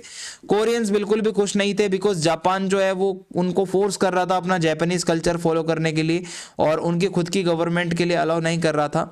तो कोरियन लोगों ने प्रोटेस्ट करा, बाकी कंट्रीज से हेल्प मांगी कि भाई हमें इंडिपेंडेंस चाहिए। फिर जापानीज रूल खत्म हुआ 1945 में, क्योंकि वर्ल्ड वॉर सेकेंड के बाद जापान हार गया था और कोरिया को आज़ाद करवा दिया गया। But Korea was divided into north Korea and south Korea. हुआ क्या, जब इसका डिवीजन हुआ तो नॉर्थ कोरिया सोवियत यूनियन के कंट्रोल में रहा, south Korea United Nations means America के कंट्रोल में रहा। सोवियत यूनियन आप मान के चलो जो आज का रशिया है ना, वो ही समझ लो आप। So this division letter become permanent इन 1948। 1948 में दोनों की एक सेपरेट गवर्नमेंट हो गई, नॉर्थ कोरिया अलग हो गया, साउथ कोरिया अलग हो गया। पहले एक ही था पूरा, अब प्रॉपरली वो अलग हो गया। फिर कोरियन वॉर हुई एक, ठीक है, बहुत भयंकर लड़ाई हुई, और मतलब नॉर्थ और साउथ कोरिया के बीच में। सो इन 1950 a war started between north Korea, जिसको चाइना सपोर्ट कर रहा था, और Soviet union, and south Korea जो कि यूएस द्वारा सपोर्टेड था। आफ्टर 3 years, ये लड़ाई 3 साल तक चली, 1953 में एंड हो गई। कोरिया डिवाइडेड ही रहा, और इस वॉर की वजह से बहुत लोगों की जान गई, बहुत डिस्ट्रक्शन हुआ, इकोनॉमिक प्रॉब्लम्स बहुत आई साउथ कोरिया में, जिससे कि वो यूएस पे ज़्यादा डिपेंड हो गए। फिर क्या है, साउथ कोरिया से स्ट्रगल फॉर डेमोक्रेसी 1953 टू 1961। हुआ क्या, पहले प्रेसिडेंट की बात करूं तो साउथ कोरिया का पहला प्रेसिडेंट जो था सिंगमैन री, वो इलेक्ट हुआ 1948 में, और वो पावर में रहा by changing the rules unfairly, ठीक है, अपने हिसाब से रूल बना रहा था, पावर में बना रहा। 1960 में पीपल प्रोटेस्टेड एंड रिजाइन, लोगों ने भाई प्रेशर डाला, प्रोटेस्ट करी, तो इसको रिजाइन देना पड़ा। फिर नई government I, the next government, उसको भाई बहुत प्रॉब्लम फेस करनी पड़ी, लोगों की डिमांड पूरी नहीं कर पाई। फिर 1961 में मिलिट्री ने कंट्रोल ले लिया, ठीक है भाई, मिलिट्री ने बोला हम खुद कंट्रोल करेंगे, नेताओं को साइड हटाओ। जनरल पार्क चुंग ही, ये जो थे इन्होंने कंट्रोल कर लिया, ठीक है, साउथ कोरिया को। फिर क्या है, rapid economic growth in 1961 to 1979।